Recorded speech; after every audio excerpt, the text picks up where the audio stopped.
যারা কষ্টে দুঃখে আত্মহত্যা করে, বিষ খাওয়ার পর ফাঁসিতে ঝুলার পর কেমন যেন আমার মনে হয় তারা তখনও বাঁচতে একবার চেয়েছিল। রাগ করে হয়তো অভিমানে খেয়ে ফেলছে বিষটা, কিংবা ফাঁসিতে ঝুলে গেছে, পা থেকে চেয়ারটা সরে গেছে। ঝুলে যাওয়ার পরে যখন বিবেক কাজ করা শুরু করে তখন কিন্তু তারাও বাঁচার চেষ্টা। মনে রাখবেন, যোদ্ধারা আত্মহত্যা করা মানে পালিয়ে যাওয়া। মাটির উপরে যারা থাকে তারা সিজদা না দেওয়ার হাজার কারণ খুঁজতে থাকে। এই মাটির নিচে যারা আছে তারা রবের দরবারে একটা ফরিয়াদ করতে আছে, একটা অনুরোধ করতে আছে, একটা দরখাস্ত করতে আছে, মৌলা গো একবার দয়া করো, একবার শুধু দুনিয়াতে পাঠাও, একবার শুধু দুনিয়াতে পাঠাও, একবার শুধু আরেকবার দুনিয়াতে পাঠাও। মৌলা গো সমস্ত কাজ ফেলে দিব, নামাজের সিজদা দেওয়া বাদ দিব না, নামাজের সিজদা দেওয়া বাদ দিব না, নামাজের সিজদা দেওয়া বাদ দিব না। মাটির উপরে যারা, তারা সিজদা না দেওয়ার কারণ খুঁজে, মাটির নিচে যারা আছে তারা সিজদা দেওয়ার জন্য অনুরোধ করতে থাকে, আকুতি করতে থাকে, ফরিয়াদ করতে থাকে। সেজন্য বলা হয় বুদ্ধিমান তারাই যারা কবরের জগতের প্রস্তুতিকে সামনে রেখে দুনিয়ার কদম হাঁটতে থাকে। তাদের জন্য দুনিয়াটাও নিয়ামত হয়, আখেরাতটাও সুন্দর হয়। কিভাবে? ফিদ দুনিয়া হাসানাতাও ওয়া ফিল আখিরাতে হাসানা। চিৎকার দিয়ে বলেন সুবহানাল্লাহ। হে আমার বান্দা, যে শান্তি তুমি তালাশ করছো সেটা পৃথিবীর কোথাও খুঁজে পাবে না। অনেক সময় তোমরা আনন্দ বেশি পাওয়ার জন্য কক্সবাজারও যেতে পারবা, কিন্তু ৩-৪ দিন থাকার পর কক্সবাজার আর তোমার ভালো লাগবে না। হয়তো তুমি সিডনি বা আমেরিকা যেতে পারো, ১ সপ্তাহ ২ সপ্তাহ পরও সেটাও তোমার আর ভালো লাগবে না। কিন্তু বান্দা, যে শান্তি তুমি খোঁজো সেটা পৃথিবীর কোনো স্টোরে নাই। এটা আমি রবের দরবারে আছে, আমি রবের দরবারে আছে, আমি রবের দরবারে আছে। অশান্ত মনের শান্তি আমি রব দিতে পারি, দুঃখী মনের মধ্যে হাসি আমি রব ফুটাতে পারি। তো আল্লাহ কি করব? রব বলে যে একটাই কাজ করো, হুয়াল্লাযী আনজালাস সাকিনাতা ফি কুলুবিল মুমিনিন। আমি শান্তিদাতা, যার তার হৃদয়ে শান্তি দিই না। তো আল্লাহ কি করতে হবে? রব বলে যে যে মুমিন হবে আমি আল্লাহ তাকে এমন ভাবে শান্তি দিব, ইব্রাহিম নবী যেমন আগুনের মধ্যে পড়েও শান্তিতে ছিল, তুমিও সেই শান্তিটা পাবা। আমরা এসির ভিতরেও শান্তি, আমরা এসির ভিতর থেকে শান্তি, ইব্রাহিম নবী আগুনের সামনে থেকেও শান্তি, আমরা উন্মুক্ত থেকেও শান্তি, ইউসুফ নবী জেলখানার ভিতরেও শান্তি। আরেকটু জোরে, আমরা নিজের বেডরুমে গিয়েও শান্তি, ইউনুস নবী মাছের পেটের ভিতরে শান্তি।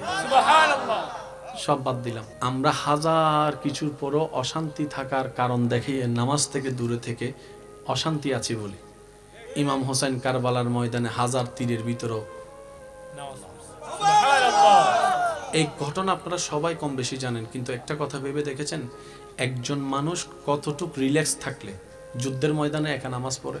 3টা হাত উপরে দুনিয়া, রং রং রং ঢং ঢং স্টাইল, 3টা হাত নিচে নীরবতা, নিস্তব্ধতা, একাকিত্ব, একাকিত্ব, একাকিত্ব। দুনিয়ার ক্যালেন্ডারে 50,000 বছর যখন পার হয় কবরবাসীর, তখন মনে হয় মাত্র একটা দিন পার হয়েছে, একটা দিন পার হয়েছে। আপনার আমার যখন বছরের পর বছর চলে যায়, আপনি আমি যখন হ্যাপি নিউ ইয়ার করার জন্য ব্যস্ত থাকি, তখন কবরবাসী সেখান থেকে মাত্র হিসাব করে হয়তো 3-4 সেকেন্ড পার হয়েছে। দুনিয়াতে যারা থাকে মাটির উপরে, তারা রবের দরবারে নামাজের সিজদা না দেওয়ার জন্য হাজার কারণ খুঁজতে থাকে। অনেকে তো এমনও বলে, কেউ ডাকলে ভাইয়া যাওয়ার ইচ্ছা ছিল, পারবো না যেতে, আমার প্যান্টটা নষ্ট হয়ে গিয়েছে, নষ্ট হয়ে গিয়েছে। এরপরও যদি কেউ বলে যে যা তোকে আমি প্যান্টটা পাল্টা একটা লুঙ্গির ব্যবস্থা করে দিলাম, তারপরও আয়, তখন সে বলে যে ভাইয়া আসলে আমি গোসলটা তো করি নাই, গোসলটা না করে কেমনে রবের দরবারে যাই। যদি বলে যে গোসলের ব্যবস্থা করে দিব তোকে, আয় আমার ওয়াশরুমে তুই গোসল কর, তখন সে বলবে আর শীত একটু বেশি তো ভাইয়া, পানিটা সহ্য করতে পারবো না, ঠান্ডা পানি গোসল করতে কষ্ট হবে। যদি বলা হয় গরম পানি দিয়ে দিব, তখন সে বলে যে ভাই বেশারার মতো লাগেই আসস বারবার, এত করে আগার ইঙ্গিতে বলছি নামাজ পড়বো না, তুই কি বুঝতে পারছিস না? যারা আত্মহত্যা করে, আমার কেন জানি মনে হয় যারা কষ্টে দুঃখে আত্মহত্যা করে, বিষ খাওয়ার পর ফাঁসিতে ঝুলার পর কেমন যেন আমার মনে হয় তারা তখনও বাঁচতে একবার চেয়েছিল। রাগ করে হয়তো অভিমানে খেয়ে ফেলছে বিষটা, কিংবা ফাঁসিতে ঝুলে গেছে, পা থেকে চেয়ারটা সরে গেছে। ঝুলে যাওয়ার পরে যখন বিবেক কাজ করা শুরু করে তখন কিন্তু তারাও বাজার চেষ্টা মনে রাখবেন, যোদ্ধারা আত্মহত্যা করা মানে পালিয়ে যাওয়া, আর রবের বান্দা কখনো পালিয়ে যেতে পারে না। রবের বান্দা কখনো পালিয়ে যেতে পারে, নবী মুস্তাফা রাহমাতুল লিল আলামিনের উম্মত কখনো পিছে পালিয়ে যেতে পারে। নিঃশ্বাস যতক্ষণ আছে রবের উপর তাওয়াক্কুল রেখে সামনে এগোতেই থাকবো। কারণ হারানোর আমাদের ভয় নেই। কেন নেই? মার পেট থেকে আসার সময় তো সাথে কিছু আনিই নাই। হারাবো কি? নিজের তো কিছু নাই। মার পেট থেকে এখন পর্যন্ত যা পেয়েছি সব রব দান করেছেন, সব রব ভিক্ষা দিয়েছেনও তিনি, নিবেনও তিনি। সুতরাং আপনার আমার লাভ লসের কোনো হিসাব নাই। আপনার আমার টার্গেট একটাই, যেভাবেই পারি রবকে খুশি করে কবরে যাওয়া। কথা বলেন ঠিক কিনা? যারা ভালো দুটো সৎ পথে চলে তারা কষ্টে থাকে, তখন সৎ পথে চলে যে ওনার বউ ভাই বোনেরা এসে বলে, ভাইয়া ওগো স্বামী ওগো ছেলে ভালো কইরা চইলা লাভ কি? ওই দেখো খারাপ করে চলতেছে, মাটির ঘর 5 তলা হয়েছে, শহরে 3টা বাড়ি হয়েছে, তার ছেলে মেয়ে বড় বড় কলেজের মধ্যে পড়ে, কোট প্যান্ট টাই পরে চলে। তুই একটু 2 নম্বরই কন্যা বেটা হয়ে যাবে তো, একটু করলে কিছু হয় না, একটু করলে কিছু হয় না, একটু করলে কিছু হয় না, এমনও বলা আছে। তখন সেই রবের প্রেমিক নবীর প্রেমিক বলে, মা বউ বোন ভাই তোদের সব কথা আমি মানলাম, এবার আমাকে বল ব্যবসা কি 2 দিনের করবি নাকি আজীবনের করবি? বলে যে আজীবনের ব্যবসা। বলে যে সে ব্যবসা করছে 2 দিনের, পাইতেও দেরি হবে না, হারাইতেও দেরি হবে না। আমি তো ব্যবসা করছি জান্নাতের ব্যবসা, আমি তো ব্যবসা করছি জান্নাতের ব্যবসা, আমি তো চিরস্থায়ী সুখের ব্যবস্থা করছি। শুধু আমি থাকবো না, রবকে বলবো দোয়া করে, আল্লাহ গো আমার অভাবের সময় আমার বউ আমার পাশে থেকেছে, হাত ছাড়ে নাই। আল্লাহ আমার অভাবের সময় আমার মা আমার মাথার উপর ছায়া হয়েছিল, আল্লাহ আমার মা আমার সাথে ছাড়ে নাই। আল্লাহ আমার এই অভাবের সময় তারা আমার শক্তি হয়েছিল, আল্লাহ আমাকেও জান্নাত দাও, তাদেরকেও জান্নাত দাও, আমাকেও জান্নাত দাও, তাদেরকেও জান্নাত দাও। ওই চিরস্থায়ী জান্নাতে থাকার ব্যবস্থা করছি 2 দিনের ব্যবসা বাদ দিয়ে। বলেন না সুবহানাল্লাহ। কখনো যদি দোয়া কবুল না হয় মনে রাখবেন, চাওয়া যদি কখনো না পান কয়েকটা কারণ, হয়তো আমরা যেভাবে চাইলে পাবো সেভাবে চাইতে জানি না, যেভাবে চাইলে পাবো সেভাবে চাইতেও জানি না, কান্না করতে। দ্বিতীয় নম্বর, হয়তো যেটা চাচ্ছি সেটা আমাদের জন্য ভালো নয়, সেজন্য আল্লাহ তাআলা সেটা আমাদেরকে দিচ্ছেন না। দোষ দিবেন সবসময় নিজের। অনেকে বলে আল্লাহর কাছে এত করে চাইলাম আল্লাহ আমারে দিল না কেন? আল্লাহ কি ঠেকা আছে নাকি আপনার? কথা কয় না রে ভাই। মানে এমন ভাবে কথাটা বলি মনে হয় আল্লাহর সাথে একটা এগ্রিমেন্ট হয়েছে, আপনারা আমি 5 ওয়াক্ত নামাজ পড়ে দিব, আপনি আমার 2টা দোয়া কবুল করবেন। এবার বলেন এগ্রিমেন্ট দিয়ে ভালোবাসা হয়? এগ্রিমেন্ট দিয়ে সংসার হয়? ওই যে সামাজিক পারিবারিক যে সমস্যাগুলো মেম্বার চেয়ারম্যানরা এসে কাগজে সাইন করে যে সংসার হয়, বিশ্বাস করেন এগুলো দেহ থাকে মন থাকে না। এটা সংসার নয়, এটা অভিনয়। কথা বলেন ঠিক কিনা? নিঃশ্বাস নিয়ে বাঁচার নাম বাঁচা নয়, মন প্রাণ উজাড় করে নিঃশ্বাস নিয়ে বাঁচার নাম বাঁচা। কথা বলেন ঠিক কিনা? রবের সাথে এগ্রিমেন্ট চলে না। রব বলে যে সাইটে তো আসলি অনেকবার, আমার সাথে সাক্ষাৎ করতে আসলি না, কিরে বান্দা তুই শুধু সবসময় শুধু সাইটেই আসলি, এটা লাগবে সেটা লাগবে। রব বলে যে একবার আমার সাথে সম্পর্ক করার জন্য আয়, তোর চাওয়াগুলো আমি আল্লাহ দেখবো। এবার আওয়াজ দিয়ে বলেন, এই জীবনকাল আপনার আমার জীবনে যা দিয়েছেন কে দিয়েছেন? আল্লাহ। সত্যি করে বলেন কে দিয়েছেন? আল্লাহ। সত্যি করে একটা বলেন তো, এই পাওয়ার যোগ্যতা কি আমাদের কারো আছে? না। একটা নিঃশ্বাস পাওয়ার যোগ্যতা আপনার আমার নাই। সব রব দয়া করে দিয়েছেন। কেন জানেন? উনি নামাজিকেও দেন, বেনামাজিকেও দেন। তখন স্বামী স্ত্রী দুজনে মিলে আল্লাহর কাছে ফরিয়াদ করবেন, রব্বুল আলামিন আমরা ভালো হাজার থাকতে চাইলেও পারবো না যদি তোমার দয়া না থাকে। আল্লাহ আমরা স্বামী স্ত্রী অতীতের জন্য তওবা করলাম তোমার কাছে, আজকে থেকে তোমার নিজ দয়ায় আমাদেরকে চালানোর তুমি ব্যবস্থা করো, আমাদেরকে চালানোর ব্যবস্থা করো। সুবহানাল্লাহ।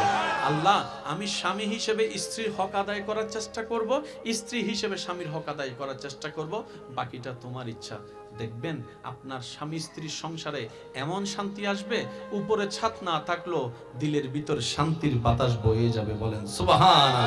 এবার আওয়াজ দিয়ে বলেন ইমানদার ভাইয়েরা, আল্লাহ চাইলে পারে কি পারে না? আওয়াজ আমি শুনি নাই, আরো চিৎকার দিয়ে বলেন আল্লাহ চাইলে পারে কি পারে না? আগুনকে শীতল বানাতে পারে কি পারে না? ইসলাম বলেছে নারীদেরকে কি করো, একটু জোরে বলি, পুরুষদেরকে বলেছেন। ইসলাম এত জায়গা থাকতে চোখের কথা কেন বললেন? আপনি যদি অঙ্ক মিলান দেখবেন প্রত্যেকটা পাপ কাজের বেশিরভাগ পাপ কাজের শুরু হয় চোখ থেকে। আল্লাহ বলছেন ও মুমিন, চোখ যদি কন্ট্রোল হয় মন কন্ট্রোল হয়ে যাবে। মন যদি কন্ট্রোল হয়, ব্রেনের মধ্যে কোনো ফাইল যেতে পারবে না। ব্রেনে যদি কোনো ফাইল না যায়, ব্রেন ছাড়া হাত লড়বে না, পা লড়বে না, চোখ লড়বে না, মুখ লড়বে না। সুবহানাল্লাহ বলতে থাকি না।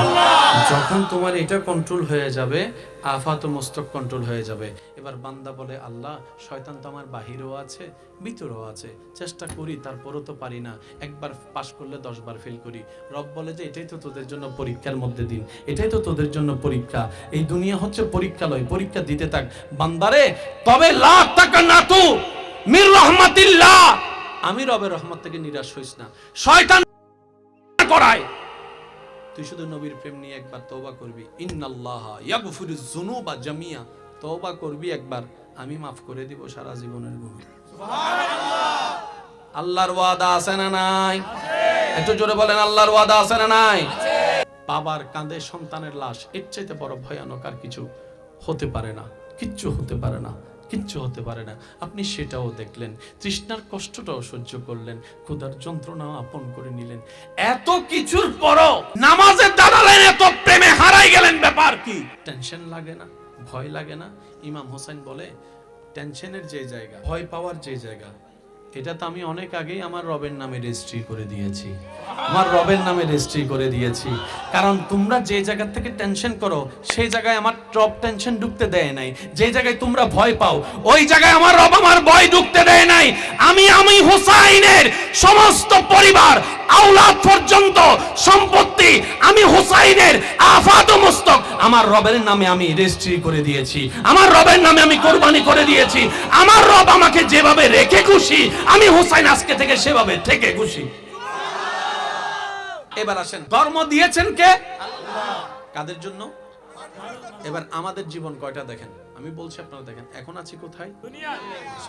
দুনিয়াতে আপনি আমি আসার আগে ছিলাম আম্মার, মাশাআল্লাহ একটু আম্মার পেটে আসার আগে আপনি আমি ছিলাম বাবার পিঠে, বাবার পিঠে আসার আগে আপনি আমরা ছিলাম রু জগতে। এবার আমি বলছি আপনারা শুধু মিলাবেন, রু জগৎ থেকে বাবার পিঠ, বাবার পিঠ থেকে মার পেট। কয়টা স্টেশন? তিনটা স্টেশন আপনি আমি ফেলে এসেছি, এখন আছি দুনিয়ায়। যতদিন আল্লাহ চাই থাকবো, আল্লাহ যেদিন বলবে বের হয়ে যা দুনিয়া থেকে, আপনি আমি চলে যাব। যতদিন আল্লাহ চাই আপনি আমি কবরে থাকবো, এরপর আল্লাহ যখন বলবে আয়, আমরা চলে যাব হাসর। বলেন না, যতদিন আল্লাহ চায় ততদিন হাসরে থাকবো, আল্লাহর দয়া নিয়ে আমরা চলে যাব জান্নাতে। মোটা স্টেশন কয়টা ভাইয়া? সাতটা। আমি শুনি নাই। সাতটা। মোটা স্টেশন কয়টা? সাতটা। আসমান কয়টা? সাতটা। জমিন কয়টা? সাতটা। সুবহানাল্লাহ। এবার অঙ্কটা একটু মিলাবেন, রু জগৎ, বাবার পিঠ, মায়ের পেট, এদিকে আছে কবর, এদিকে আছে হাসর, এদিকে আছে জান্নাত, মাঝখানে আছেন আপনি। তিনটা ফেলে এসেছেন, বাকি তিনটা স্টেশন সামনে আছে। এই স্টেশনের পরের স্টেশনের নামই হচ্ছে আলমে বারজাক, কবর। তার মানে এই স্টেশন থেকে এই স্টেশনে কোনো দূরত্ব বেশি নাই। দুনিয়ার আলেমে বারজাক আখিরাত কতটুকু? যে কোনো কবরের সামনে গিয়ে আপনি দাঁড়াবেন, কবরবাসীর দেহ আর আপনার পাটা খেয়াল করবেন, দেখবেন 3 হাত উপরে দুনিয়া, 3 হাত নিচে আখিরাত। ইসলাম বলে বড়দেরকে এই, ছোটদেরকে যায় বলে এই, সন্তানকে গিয়ে বলে মা বাবার চোখের পানি যদি পড়ে তোর দুনিয়া শেষ আখিরাতও শেষ। আবার মা বাবার কানে যাইয়া কয় এ মা বাবা হইয়া মাথা উঠছো না, আল্লাহ এদের কিভাবে চালাইছো এই সম্পর্কে তোমাদেরকে আবার জিজ্ঞেস করবে। 10 সন্তানকে 10 চোখে তাকাইলে সেটাও নিয়ে জিজ্ঞেস করবে। সে যে ছেলে টাকা কামাবে তাকে একটু বেশি আদর করবা, যে একটু কম কামাবে তারও আদর কম, তার বউ ভোলারও আদর কম। চলবে না, চলবে না, চলবে না। আওয়াজ দিয়ে বলেন ঠিক কিনা? ইসলাম এমন ভাবে সাজিয়েছেন সবকিছুকে। শুধু আমি আপনাদেরকে একটা एग्जांपल দিচ্ছি, 2 ভাইয়ের মধ্যে ঝগড়া হইছে, মিলের দরকার আছে, পুরো সমাজ মিলে চাইছে মিলাইতে, কারণ সবাই নিজের স্বার্থের আঘাত আসলে মিলতে চায় না, স্বার্থে লাভ দেখলে মিলে। এবার কয় ভাইয়ের মধ্যে ঝগড়া ভাইয়া? 2 ভাই, যেটার কারণে পুরো এলাকা অশান্তি হয়ে গেছে, পরিবার আলাদা হয়ে গেছে। তো বড় ভাই এবং ছোট ভাই জনজনের মধ্যে ঝগড়া হয়েছে। এবার ইসলাম জনজনকে গিয়ে বলে যে আগে মাফ চাইবে আল্লাহ তাকে মাফ করে দিবে। সুবহানাল্লাহ। বড় ভাই কথাটা শুনছে, ছোট ভাই কথাটা শুনে নাই। এবার বড় ভাই যাইয়া ছোট ভাই কয় আমারে মাফ করে দে, আমারে মাফ করে দে। সুবহানাল্লাহ। বউ জিজ্ঞেস করে কি রে তুমি বড় হয়ে মাফ চাচ্ছ কেন? কয় আমি লাভে মাফ চাইতেছি, নিজের লাভে। কয় কেমন লাভ? আমি তার কাছে একটা ভুলের কারণে মাফ চাচ্ছি, আল্লাহ আমাকে কথা দিয়েছেন 1000টা গুনাহ মাফ করে দিবে। 1000টা গুনাহ, তাই একটার বিনিময়ে যদি 1000 গুনাহ মাফ হয়, এই ব্যবসা কে না করবে? সব বুদ্ধিমানরাই তো করবে। এবার ইসলাম ছোট ভাইয়ের কানে কানে বলতেছে, তুই যদি মাফ না করস আল্লাহ তোরে মাফ করবে না, তুই যদি মাফ না করস আল্লাহ তোরে মাফ করবে না, তুই যদি মাফ না করস আল্লাহ তোকে মাফ করবে না। বড়রা বলে যে ক্ষমা চা, ছোটরা বলে যে মাফ কর। দুনো ভাইয়ে মিলে যা, ঘর শান্তি, পরিবার শান্তি, আল্লাহ দয়া করে দুজনের গুনাহ মাফ করে দিবে। বলেন সুবহানাল্লাহ। দুনিয়ার একটা নিয়ম আছে, কারো সামনে যদি একবার মাথা ঝুঁকে যায়, আপনি তার সামনে আর কখনো মাথা তুলতে পারবেন না। দুনিয়ার মানুষের নিয়ম হচ্ছে, কারো সামনে যদি কোনো কারণে আপনি একবার মাথা নত করেন, জীবনও তার সামনে আর মাথা তুলতে পারবেন না। কিন্তু রবের দরবার এমন মহান দরবার, যত মাথা ঝুঁকাবেন তত মাথা আপনার উপরের দিকে যাবে। রবের দরবার এমন মহান দরবার, যত কপাল ঝুঁকাবেন, যত মাথা ঝুঁকাবেন, আল্লাহ আপনার চতুর্দিকে মাথাটা তত উঁচু করে কথা বলার সুযোগ করে দিবে, সম্মানের ব্যবস্থা করে দিবে, ইজ্জতের ব্যবস্থা করে দিবে, শান্তির ব্যবস্থা করে দিবে। চিৎকার দিয়ে বলেন সুবহানাল্লাহ। এবার আপনারাই বলেন, বুদ্ধিমানরা কি সিজদা দিবে না সিজদা দিবে না? কারা? যাদের ইজ্জত দরকার, ঠিক, একটা আওয়াজ দেন না, বল।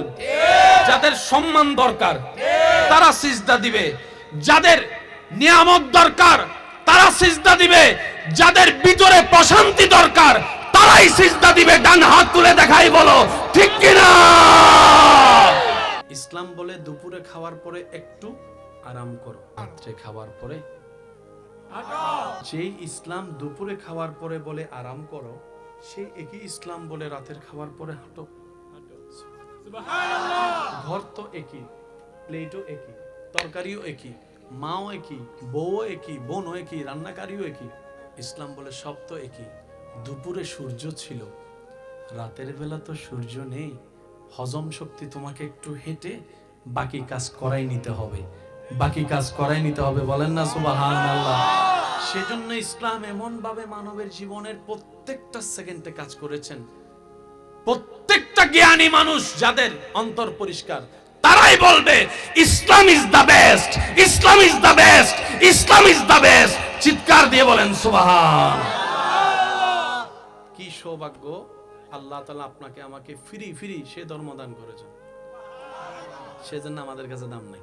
তো বুদ্ধিমানরা কি করে জানেন? পাইলেও আলহামদুলিল্লাহ, না পাইলেও আলহামদুলিল্লাহ। আল্লাহ সেই বান্দাদেরকে কখনো অভাবও রাখে না, উপবাসও রাখে না, সব সময় এক নিয়মে শান্তির ব্যবস্থা করে দেন। কে? মনে থাকবে ইনশাআল্লাহ। আজকে থেকে কোনো হা হুতাশ করা চলবে না। বলেন পাইলেও আলহামদুলিল্লাহ, না পাইলেও আলহামদুলিল্লাহ। আমার মনে হয় সবাই মিলে বললে একটু সুন্দর লাগবে। পাইলেও আলহামদুলিল্লাহ, না পাইলেও আলহামদুলিল্লাহ। আমাদের কোনো নির্দিষ্ট কোনো চাওয়া নাই, আমাদের পাওয়া নাই, আমাদের স্বপ্ন নাই, সবকিছু মুনিবের নামে ছেড়ে দিলাম। উনি খুশি হয়ে যা যতটুক দিবে সেটাই আমাদের পাওয়া, অর্জন নয়, দান। উনি ভিক্ষা দেন, আমরা ভিক্ষা নিই। আর ভিক্ষুক কখনো ডিমান্ড করতে পারে না। একটু বলি আমরা, ভিক্ষুক কখনো ডিমান্ড করাটা মানায় না। ভিক্ষুকের কাজ হচ্ছে ভিক্ষা চাওয়া, মালিকের মর্জি মোতাবেক মালিক দিবে। দুনিয়ার মালিক যদি সুন্দর করে ভিক্ষুক চাইতে জানলে যদি 100 টাকা জায়গায় 500 টাকা দেয় খুশি হয়ে, এটা তো কুল কায়নাতের মালিক। বর্তমান ডাক্তার মানুষকে সুস্থ থাকার জন্য যে পরামর্শ দিচ্ছেন সেটা হচ্ছে যে রাতে কম খাও, দুপুরে মোটামুটি, সকালেরটা একটু ভারীভাবে খানা খাও যদি সুস্থ থাকতে চাও। অবাক করা বিষয়, একই তথ্য 1450 বছর আগে আল্লাহ নবীকে দিয়ে বিশ্ববাসীকে জানিয়ে দিয়েছেন। সকালের খাবার রাজার মতো খাও, দুপুরের খাবার রাজার সন্তানের মতো খাও, আর রাতের খাবারটা গরিবের মতো খাও, অভাবের মতো খাও। সুবহানাল্লাহ বলেন, অভাবের মতো খাও। তো দেখা যায় আপনার আমার জীবনে ঠিক উল্টা চিত্রই দেখা যায়। এখানে অনেক যুবক আমার ভাইয়েরা এমন আছেন, ফজরের নাস্তাটা ঠিক মতো করেই না। আমি যুবকের আওয়াজ শুনতে চাচ্ছি। মা ঠেললো, বাবা ঠেললো, নাস্তা করে না এমন অনেক ভাই বোন আছে না নাই? কিন্তু রাতের বেলা এমন ভাবে খায়, খাইয়া শেষ পর্যন্ত আর লড়তে পারে না। তাহলে সুস্থ থাকার যেই ফর্মুলা WHO সংস্থা ডাক্তাররা দিচ্ছে, একই তত্ত্ব 1450 বছর আগে ইসলাম জানান দিয়ে প্রমাণ করে দিয়েছে। ও বিশ্ববাসী জেনে রাখো, ইসলাম শুধু পরকালকে সুন্দর করার ধর্ম নয়, ইসলাম এমন একটা ধর্ম, কোড অফ লাইফ, মানব জাতির 24টা ঘন্টার প্রত্যেকটা বিষয়ের পরামর্শ ইসলাম এমন ভাবে দিয়েছে, কেউ আপন করার মতো করতে জানলে আখিরাত তো আলোকিত হবেই হবে, দুনিয়াও তার সুন্দর হয়ে যাবে। চিৎকার দিয়ে বলেন সুবহানাল্লাহ। নিজের লাভের জন্য হলেও ইসলাম মেনে চলার তৌফিক দান করুন, আমিন। আমি কি বলেছি, এমন কোন বিষয় নাই যেটা ইসলামের ভিতরে নাই। গবেষণা করি নাই, দোষ আমাদের। খুঁজতে চাই নাই, দোষ আমাদের। জানতে চাই নাই, দোষ আমাদের। সারা দিন পরিশ্রম করে ক্লান্ত হয়ে রাতে কি করতে হয়? কি করতে হয়? ঘুমানোর 4টা স্টাইল, ডান, বাম, সোজা, আরেকটা হচ্ছে ব্যাঙের মতো, বুঝছেন তো? যে কোনো স্বাস্থ্য বিশেষজ্ঞ ডাক্তারকে জিজ্ঞেস করেন, ডাক্তার মহোদয়, আপনাদের সাথে আমাদের দেহের সম্পর্ক, আমি সারাটা দিন পরিশ্রম করেছি, আমাকে একটু পরামর্শ দেন, আমি কোন স্টাইলে ঘুমাইলে আমার ঘুমটাও হবে, শরীরটাও ভালো থাকবে। ডাক্তার বলে, প্রথমত তুমি সবচাইতে বেস্ট হয় ডান কাত হয়ে ঘুমাও। তো ডান কাত হয়ে তো এতক্ষণ শোয়া যায় না, বাম কাতও তুমি হতে পারো, তারপর সোজাও হতে পারো। খবরদার ব্যাঙের মতো ঘুমাইও না, ব্যাঙের মতো ঘুমাইও না। ডাক্তার মহোদয় কেন? বলে যে মানুষ বেঁচে থাকে যে হার্টের কারণে।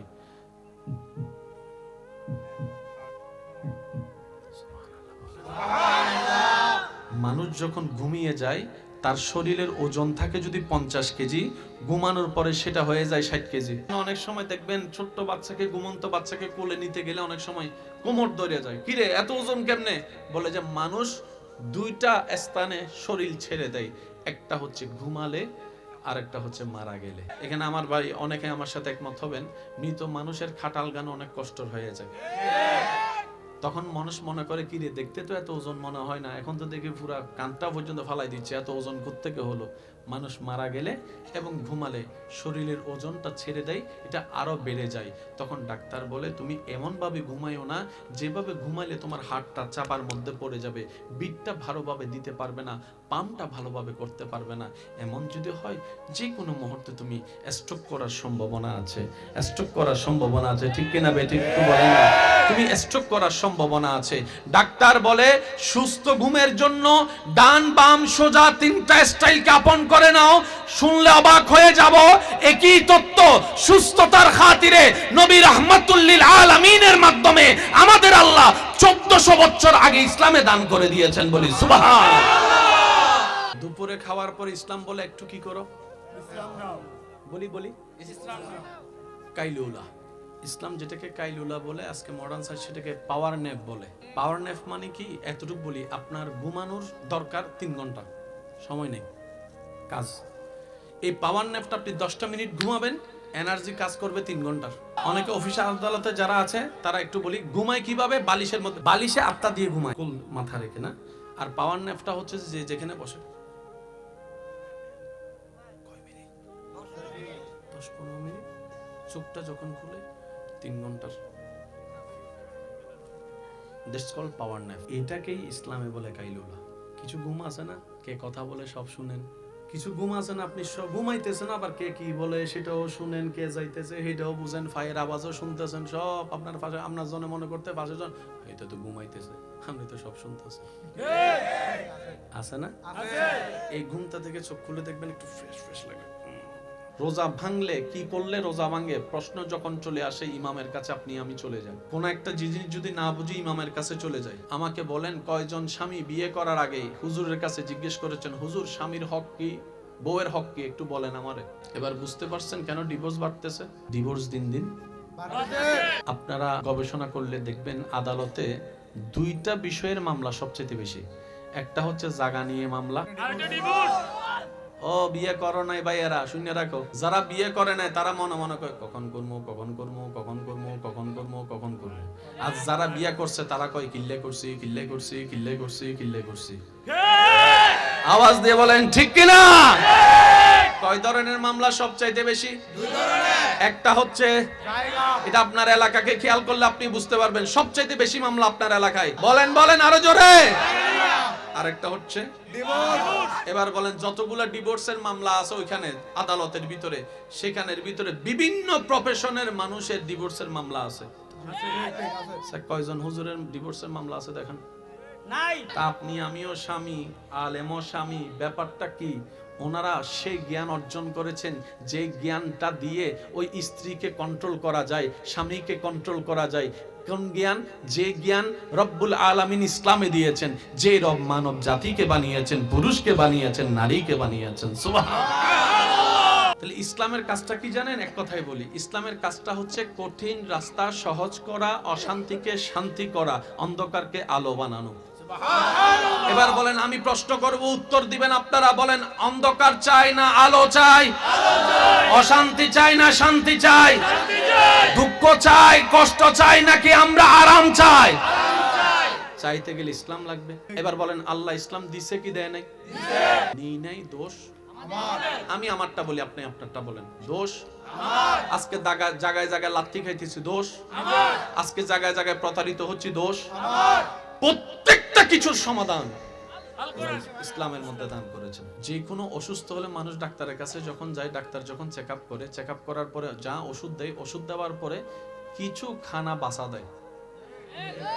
যদি আপনার একমত হন আওয়াজ দেন, এটা খাওয়া যাবে না, এটা খাওয়া যাবে না, এটা খাওয়া যাবে না, এটা খাওয়া যাবে না, এটা খাওয়া যাবে না, এটা খাওয়া যাবে না, এমন লম্বা লিস্টি দেয়। তখন রোগী জিজ্ঞেস করে, তো খাবো কি? পানি ছাড়া তো কিছুই নেই,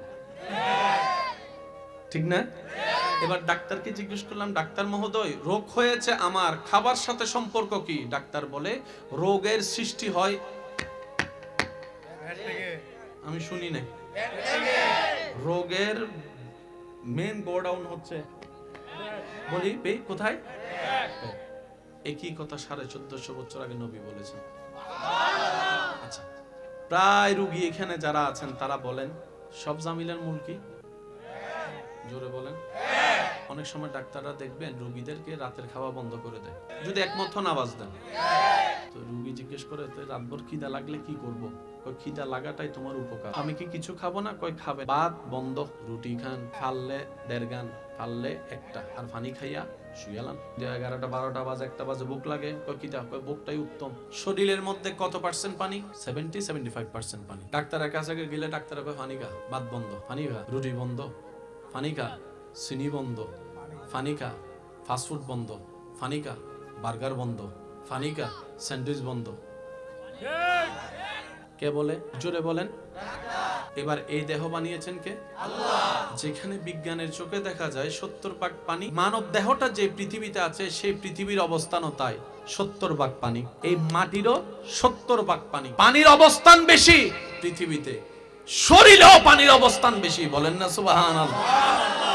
এবার আসুন, আপনি যে পানিটা খাচ্ছেন তৃষ্ণা নিবারণের জন্য, ডাক্তাররা বলে, এই তাড়াতাড়ি পানি খাইস না, আস্তে আস্তে খা, আস্তে আস্তে খা। ও কেমনে খাইতাম? 1 ডুব, 2 ডুব, 3 ডুব, তারপরে খা। একই কথা 1450 বছর আগে নবী বলছেন। সুবহানাল্লাহ। পানি খাওয়ার সিস্টেমটা আপনারা বলবেন। আপনার এই এলাকার নাম কি ভাইয়া? জামতলার পানি যখন তৃষ্ণার্তী ব্যক্তি খাবে, দাঁড়িয়ে না বসে? বসে। বুড়িচংয়ের পানি? বসে। একটু জোরে বলতে হবে। বসে। ঢাকার পানি? বসে। চিটাঙের পানি? বসে। সিলেটের পানি? বসে। বাংলাদেশের পানি? বসে। পাকিস্তানের পানি? বসে। দুবাইয়ের পানি? বসে। আরেকটু জোরে। বসে। ইউরোপের পানি? বসে। লন্ডনের পানি? বসে। আমেরিকার পানি? বসে। সুইজারল্যান্ডের পানি? বসে। নিউজিল্যান্ডের পানি? জমজমের পানি?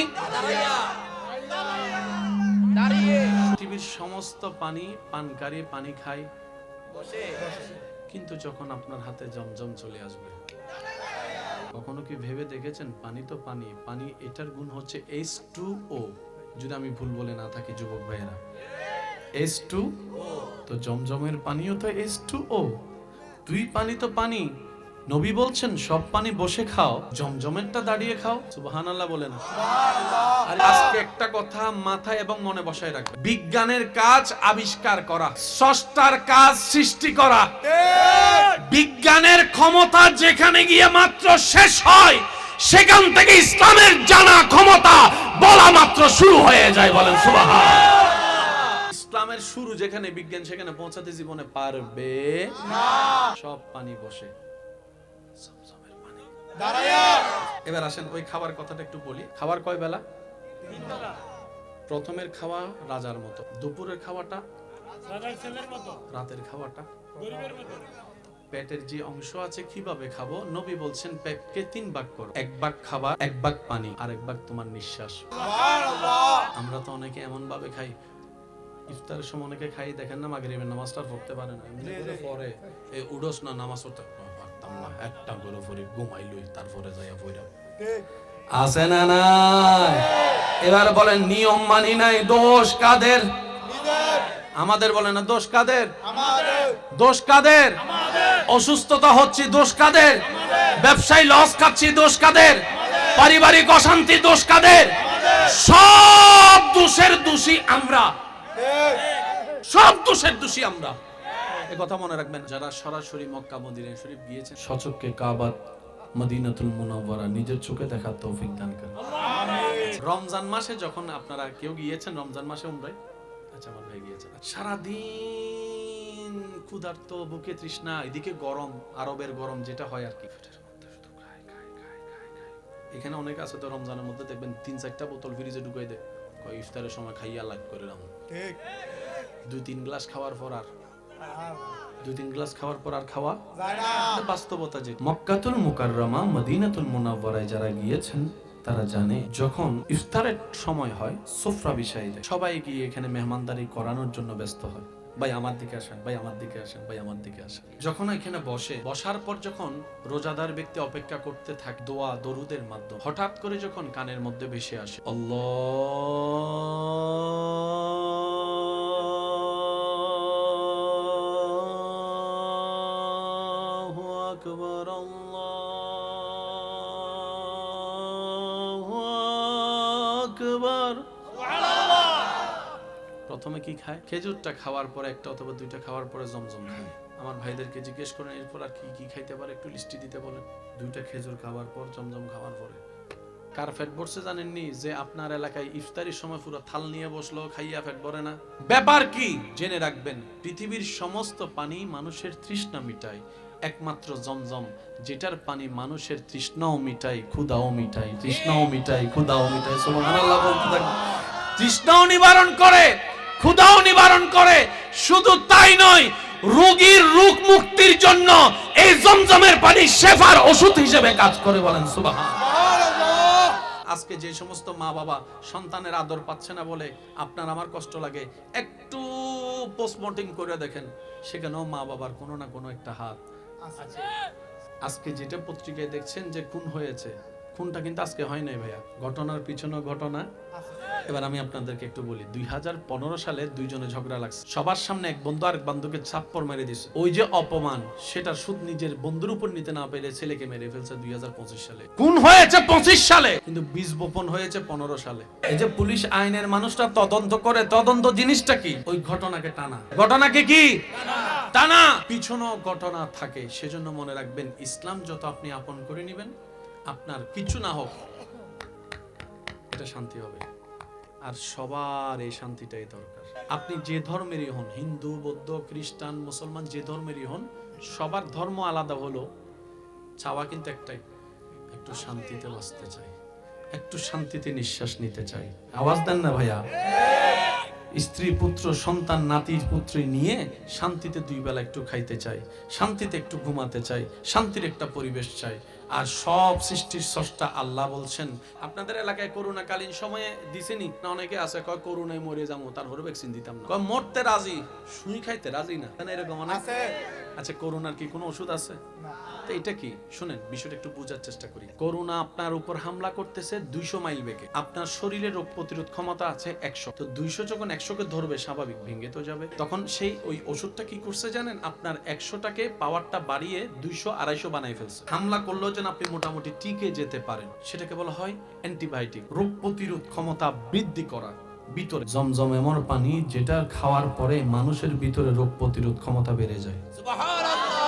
সেজন্য যারা আরব দেশে থাকে, মক্কাতুল মুকাররমা, মদিনাতুল মুনাওয়ারাত, ওই এলাকার মানুষগুলা অসুস্থর সংখ্যা, আমাদের অসুস্থতার সংখ্যা, জমজম খানেওয়ালার অসুস্থতার সংখ্যা, আপনার এলাকায় নলকূপের পানি উঠে নিচে থেকে লেভেল দিন দিন কমে। ঢাকা শহরে যদি আপনি জিজ্ঞেস করেন পানির লেভেল, সেজন্য দেখুন ঢাকা শহরে টিউবওয়েল দেওয়া বন্ধ করে দিছে, সব ওয়াসা, সব রিপেয়ারিং পানি। নলকূপ থেকে আপনার এলাকায় যেরকম পানি তোলেন ওখানে আপনি পারবেন না, অনুমতি নাই, কারণ নিচের লেভেলটা তো পানি নেমে যাচ্ছে। জমজম এমন একটি কুদরতি ব্যবস্থাপনার পানি, হাজার বছর ধরে পানি কোটি কোটি মানুষের মুখে গিয়ে পৌঁছায়েছে, কিন্তু লেভেল এখনো পর্যন্ত কমে নাই। সেজন্য দেখবেন অনেকে যখন মক্কাতুল মুকাররমা, মদিনাতুল মুনাওয়ারা ঘুরে আসে, তার সাথে ভাই জমজম আছে না, ভাই জমজম আছে না, আপনাদের এখানে জিজ্ঞেস করেন এটা, ভাই জমজম আছে না, থাকলে আমার একটু দেন। সুবহানাল্লাহ। ইসলাম সব দিক দিয়ে গোছানো। আফসোস আমাদের জন্য, আমরা ইসলামকে ধারণও করতে জানিনি, লালনও করতে জানিনি, ইসলাম ভিতরে আমরা বসাতেও জানিনি, যার কারণে পৃথিবীর শ্রেষ্ঠ হওয়ার পরও, সৃষ্টিতে আশরাফুল মখলুকাত হওয়ার পরও, কুনতুম খায়রা উম্মতি হওয়ার পরও আজকে আমাদের অবস্থান ওই পিছনের কাঠগড়ায় দাঁড়িয়ে আছি, পিছনের সারিতে দাঁড়িয়ে আছি, কারণ আমরা ইসলামকে লালন করার মতো করতে জানিনি, নবীকে মহব্বত করার মতো করতে জানিনি, আল্লাহকে ভয় পাওয়ার মতো পাইতে জানিনি। ব্যর্থতা আমাদের, কথা বলেন ঠিক কিনা? আল্লাহ তাআলা আমাদেরকে সেই নিয়ামতগুলো একটু নেওয়ার তৌফিক দান করুন। আমিন। সর্বপ্রথম যে মানব এসেছেন, ওই মানবের নাম কি? হযরত আদম। একটু বলি ভাইয়া, মাটির উপরে যিনি সর্বপ্রথম মানুষ হিসেবে এসেছেন, ওনার নাম হযরত আদম আলাইহিস সালাম। ওনার আগে আর কোনো মানুষ আসে না। তাহলে পৃথিবীতে ধর্ম যদি মানুষের জন্যই হয়, মানুষ হিসেবে যেহেতু আদমই প্রথম, তাহলে ওনার ধর্মের আগে আর কোনো ধর্ম নাই। বলেন না, আর কোনো ধর্ম নাই, যেহেতু আদমের আগে কোনো মানুষ ছিলেন নাই। এবার আদম নবীকে জিজ্ঞেস করেন, হুজুর আপনার ধর্ম কি? উনি উত্তর দিবে, লা ইলাহা ইল্লাল্লাহ, আমি আদমের ধর্ম। বলেন না সুবহানাল্লাহ। তাহলে সর্বপ্রাচীন ধর্ম, এই তো মাশাআল্লাহ, সর্বপুরাতন ধর্ম ইসলাম, সর্বপ্রথম ধর্ম ইসলাম, সর্ববেস্ট ধর্ম ইসলাম। ধর্ম কাদের জন্য? মানুষের জন্য। বলেন না, কাদের জন্য? মানুষের জন্য। তা আপনি যে বলছেন আমার ধর্ম সবার চাইতে বেস্ট, এটা তো দাবিয়ে না। একটা বেস্ট হওয়া কি এত সোজা? কত কোয়ালিটি থাকতে হয় বেস্ট হওয়ার জন্য। বাজারে মোবাইলের কোনো অভাব নাই, সবার মনোযোগ আইফোনের দিকে, কম বেশি সবার মনোযোগ শুধু দৌড়ায় আইফোনের দিকে। তো ফোন, ক্যামেরা তো ক্যামেরা, আইফোনের দিকে মনোযোগ কেন? বলে যে বাজারে যতগুলাই আছে সবগুলার মধ্যে কোনো না কোনো দিক দিয়ে এই আইফোন শব্দটা মানুষের অন্তরকে জায়গা করে নিয়েছে, অন্তরে নিজের শ্রেষ্ঠত্ব প্রমাণ দেওয়ার মাধ্যমে। তার মধ্যে সবচেয়ে বড় কোয়ালিটি কি? দুইটা জিনিসকে সামনে রাখা হয়, একটার নাম হচ্ছে ক্যামেরা, আর একটা হচ্ছে সিকিউরিটি। আইফোনের সিকিউরিটি সহজে ব্যাংক করা যায় না, ভাঙা যায় না। আইফোনের ক্যামেরার সাথে অন্য ক্যামেরা সহজে তুলনা করা যায় না। আইফোনের বডির সাথে অন্য ক্যামেরার, অন্য শরীরের, অন্য মোবাইলের বডি তুলনা করা যায় না। তো এই শ্রেষ্ঠত্ব অর্জন করার জন্য যোগ্যতার দরকার আছে।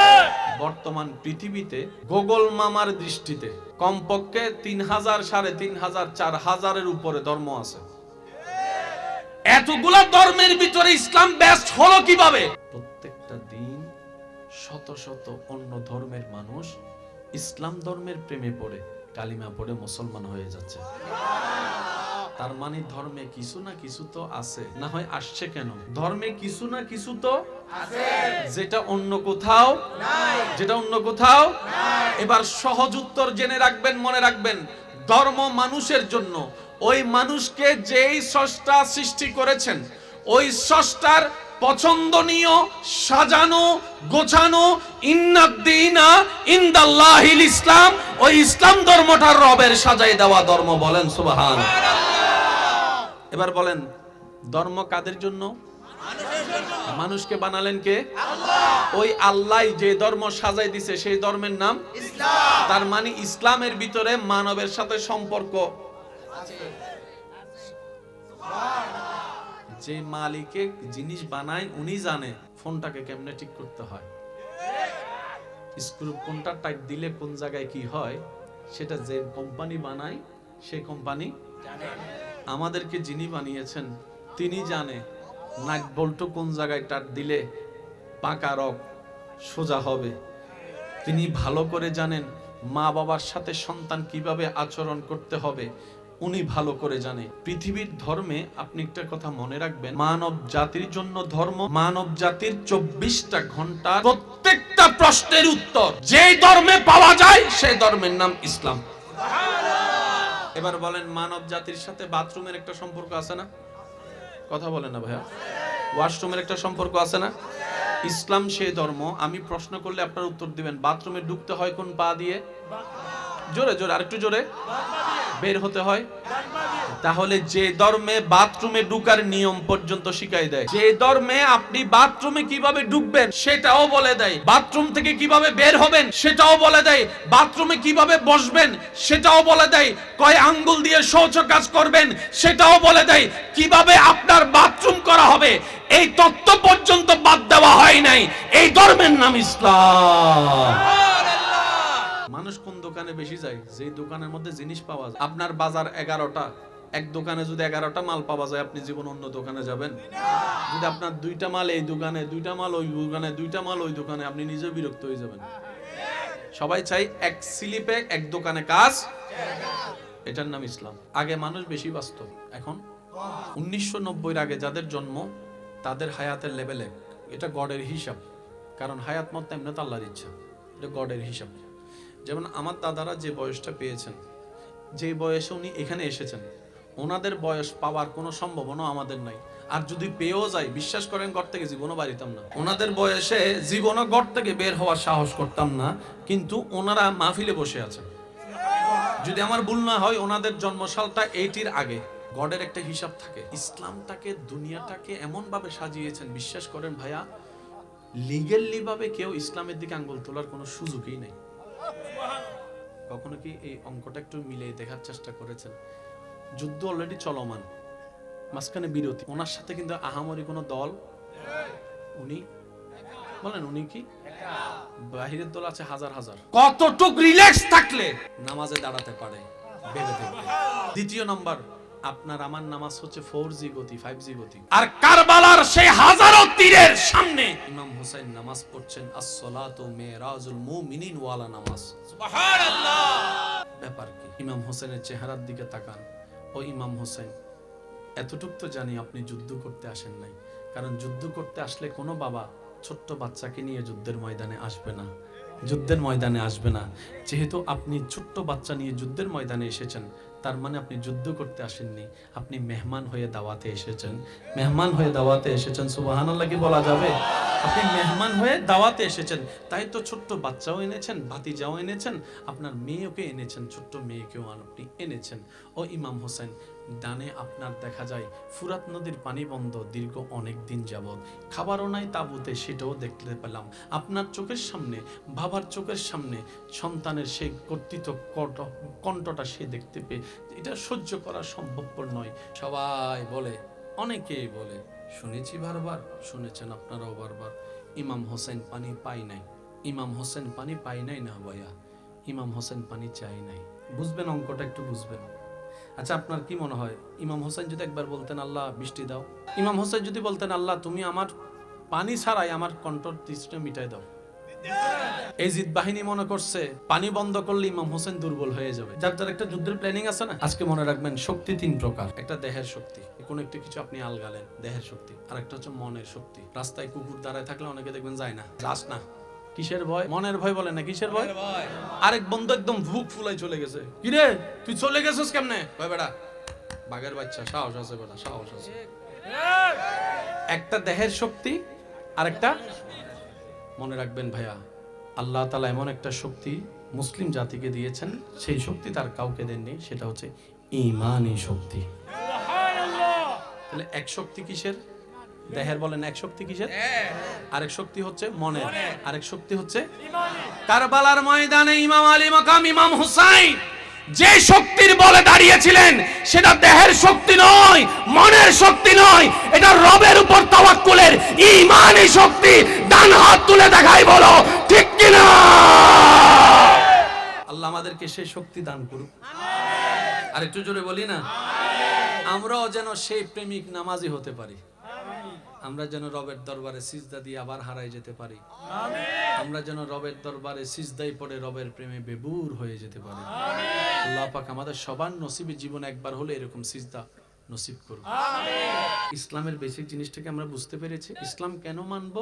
এক কথায়, নিজের ভালোর জন্য। আচ্ছা শুনেন, শুনতে একটু খারাপ লাগলো বলি, আপনাদের এলাকায় মেহমানদারির সময় ছাগল মুরগি গরু জড়ায় তো, একজনে চিন্তা করতেছে, কয় ছাগল আর কুত্তা তো সাইজ এক, সাইজ ছাগল আর কুত্তার সাইজ কাটতে লাইলে কে বুঝবো,